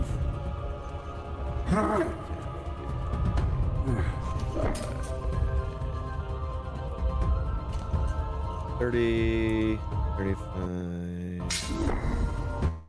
Is that 10 feet? It frickin' is. Okay. He is within 10 feet. Is it gonna do a disadvantage? No, he's still at the surface because he asking was if it's gonna attacking. Yeah, no, it's not. I meant because he's next to Seabold. Is it gonna do that no, thing? it's Or only 'cause for he's a- ranged. It's ranged that it does that on. Oh, okay. Got it. That's a 14, which misses. He'll swing again with his great axe. And will miss with a 16. All right, Mel. And to help a gentleman remember, they wanted a little person to peep around this door to try to sneak into the building. Yeah, to I'm sneak jumping by, around. to sneak by the turtles. Oh, we're not trying to sneak by no turtles. No, Okay. we're not doing that anymore. I have the dumb today. Okay, moving right along. That ship has sailed. I'm gonna get by him. I know it. They're way easier to sneak by once they're dead. He makes his save. He's Right. able to avoid your fire. All right, snapping turtle number 2, focused Electric on Bulkus. Boogaloo. That's a crit. Oh. All Ouch. right. That's a crit. I love when you crit in our favor. Jesus. That is math. Why is it having such a Matt hard time? please hold. Yeah, It's a lot. it's a lot That's of a dice, lot I of guess. points. A lot of math. 41 points of damage with that crit.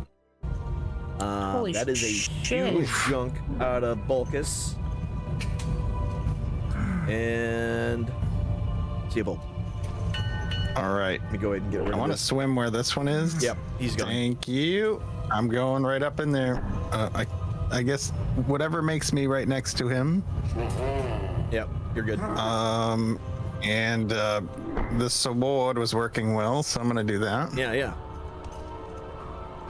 Maybe not. 24 is a hit. Oh.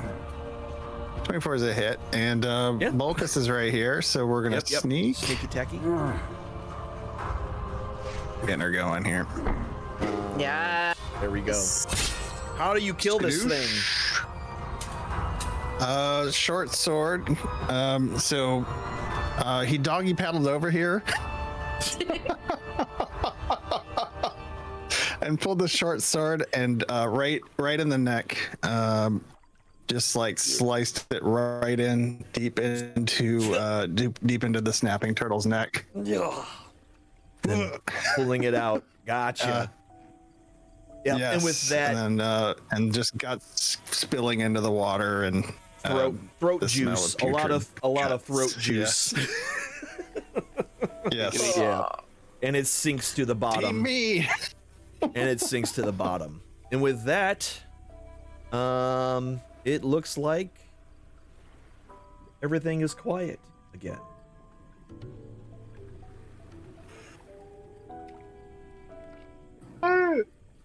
Well, Okay, That's all of them. I guess so much for sneaking in, Focus, you says okay? Bulkus. He kind of looks over at you, kind of turning his head to see you in a weird angle. I'll live. Mel, yes. the big bleeding guy. The big bleeding Yes, guy. he's big and he's bleeding. Hey, you're a healer, Mel. Yes, forget. he is big and he is See bleeding. this armor and the shield? A healer. Well, if the gentleman wants some help with those wounds, I'm going to kindly ask that he come over here. The last time I went into that water, I stepped on a turtle's face and They're we not had to dead do now. some big dumb stuff, so. Why are you next I to the door? was short! He's opened it. What are you doing? Well, Shouting in listen, front of a I'm dragon's really- lair is what we're doing, it sounds like. listen, I'm one of the big dumb idiots here. No offense to you, you fine, upstanding gentlemen, but I get paid to do dumb things. Who's paying you? Yeah, I need Are you to know being who's paid? paying you. I would like to be Mel, paid. suddenly you feel Speak- you feel an oppressive weight as a giant hand grabs you around your back of your neck, and his fingers are so long that his thumb and index finger can pretty much nearly touch each other around, and they just kind of give some pressure down on you. Give me a strength check. I hope this is the giant. This is the giant. This is the one standing right next to him. This is Like some Dulcus. hand coming Oh, through the I door. thought I had no idea. I thought someone was coming Oh through no the no no! door. This is Dulcus because he's yeah Okay. yeah. Rats. We'll Rats. you got a 7, and I mean Your head pops off. I'll go ahead Yeah, basically. and roll this. So there's a chance. He's not tossing the Yeah, door. I'm wrecked. Okay, yeah, no, 12. I'm getting wrecked. He puts so much pressure down on you that you can't keep, so you drop to one knee, and he leans forward and gets right up in your ear and goes, "There is a dragon in this building, and if you do not shut your mouth, I will feed you to it personally."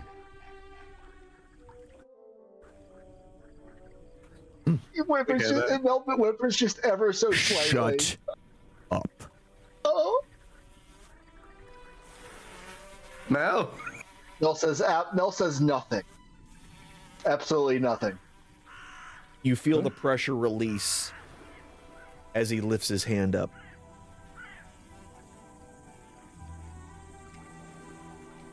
I was honestly trying to figure out what- who was coming through the door. Oh, you thought that was coming through the door? No, that was Dulcus. That was Dulcus reaching down while he was yelling That's how he to. was pulling him in. I'm like, and that's where we start next time. So Mel looks up at Dulcus, looks at the door, looks back up at Dulcus, and just glances back and forth a couple of times and tries gesturing. You or me? You or me? Just. We're gonna do this? We dancing? What are we doing?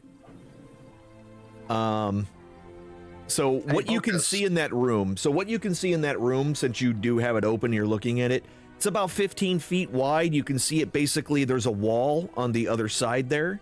And you can see to the north, there is that partial wall that has been partially broken open. There's also a door there that you can kind of see through a little bit, or not. Yeah, the door, that's not a door. That's a wall that's been half collapsed. So you can see through it. And to the south, the wall looks to be completely intact still, and there is a door to the south as well.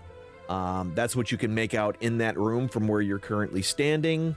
And yeah, so before we dig deeper into this possible lair of a dragon, this is where we're going to call it a night. It's a good spot. Can I get out of the water though? No, you're there for the next 2 weeks. You're going to be nothing but pruned by the time we get back. I'm gonna be pruned. My fingers! Oh, they're so ugly. Yeah, that's going to happen. Yeah, it's fine. It's no problem. Okay. Yeah. So the door itself is only 10 foot by 10 foot, so if the giants are going to go through that, it's probably going to be difficult for them.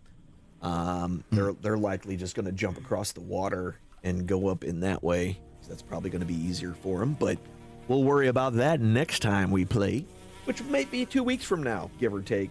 Give or take, depending on how everybody's schedules align and whatnot and what have you.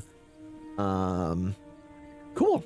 Well, there you go, y'all. We met some giants. We fought some big ass turtles. And Ass turtles. Yeah, ass turtles. That's right. No, watch out for that. Just ass turtles, ass alligators. That's what we have.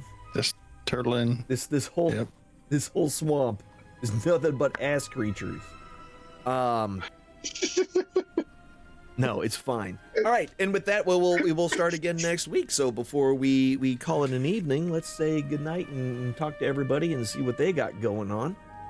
We will start with the bard of the hour, as it were, with the Rusty Panda who plays Nessa the Bard. Tell the people about yourself. That's right. Over there. Hi, That's right, I'm that's right. me. I'm Panda. That's right. Is that helping? Yeah, perfect. Okay. I'm Panda. The Rusty Panda with two A's at the end. I'm a streamer here on the Twitch sometimes when I don't, have my full-time job. But I do music and I like my interview shows, Wiki Wednesday, and I'm usually watching Twitch if nothing else. There's no TV. There's only Twitch. So, There's no Dana, only Zool. I get it. Only Zork. I see what you're saying. Yeah, I'm picking up. I get the references. I get that reference. Right, directly underneath Nessa is I am Pingus, who is my illustrious mod. You have anything that you want to say, Mr. Pingus? Mr. Pingus. That's my dad's name.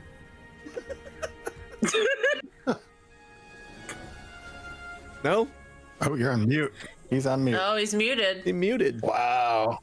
He said. Doesn't want to say He's anything. muted. Oh, there he goes. There he goes. I said we still don't really know how it works. Hopefully we'll figure out how it works next time. Stay tuned. Well, we do. She told us. Pretty. Pretty graphic detail. It's a game of inches. And real graphic Lots and detail. lots of inches. Game of Right. inches. 'Cause I that's love the that. only thing we do measurements in.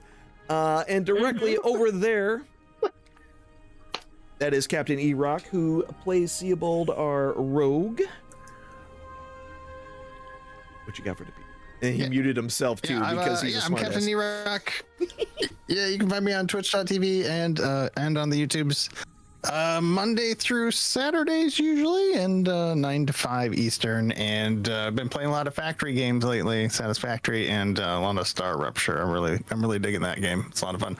Yes, Maybe some Alchemy Factory, maybe the little rocket game, Factory game. We're just gonna stack factories on factories. We'll do shapes too, Dyson Sphere program.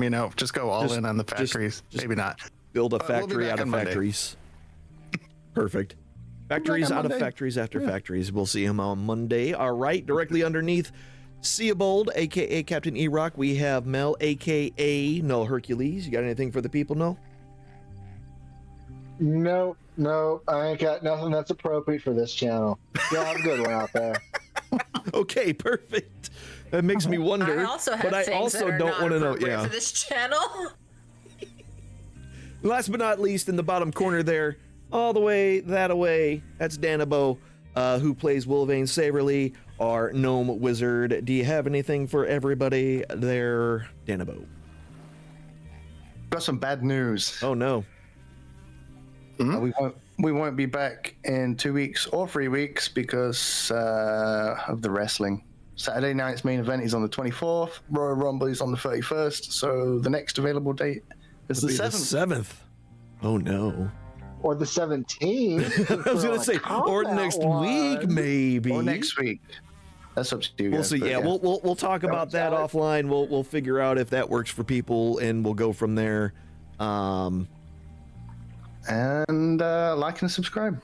Yes. Yes, absolutely. Again, thank you to everybody over on the YouTube channel for hanging out here today. Everybody on the Twitch channel for hanging out with us today. Appreciate you all very, very much. I hope you liked having a little fun with our little silly game of make-believe. But before we go, I have to do the usual.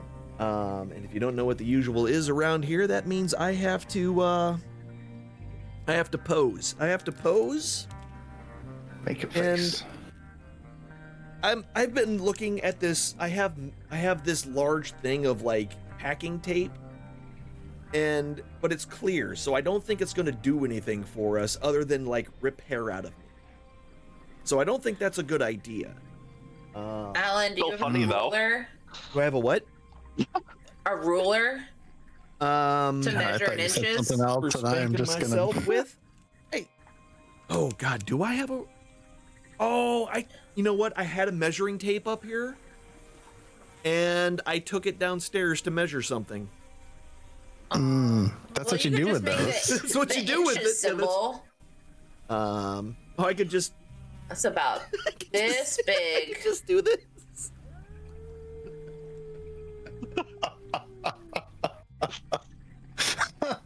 Why are we like this? I would say this is going downhill, but we've been down that hill for a long time. Why do you keep saying we? Listen, Mr. Hot Rocket, you kind of started this when you first started this campaign. Thank you very much. Red Rocket. or- It's a gem. That was perfect. That's what he said. Just Yeah, so we can either go, or we can go. Hold on. I think those will work. I make that face every time. If you Can you stop? How does it work? no, No. no. No, you started That's this. not what's Danabo, Somebody else started Danabo, this. I live to make you feel uncomfortable. Well, it's working. Awesome.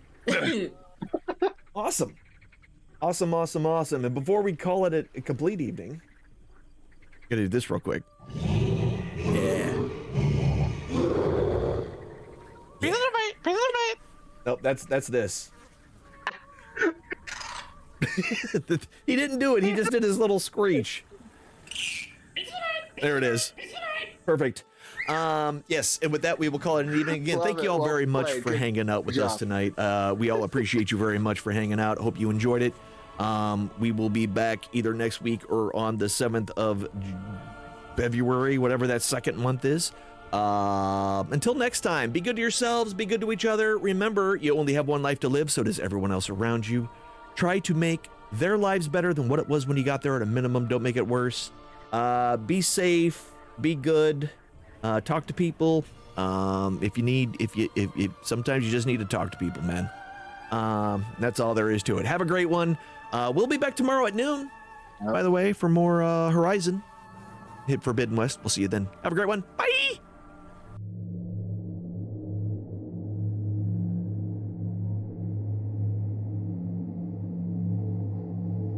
The eye rests. It has shown you all it can for now.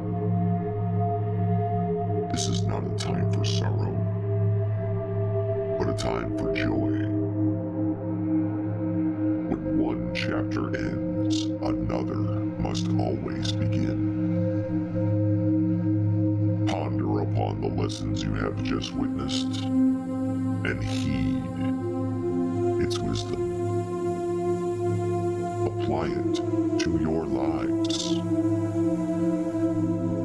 Go forth, be well, and do good towards the others that enter your story. Let your chapter and their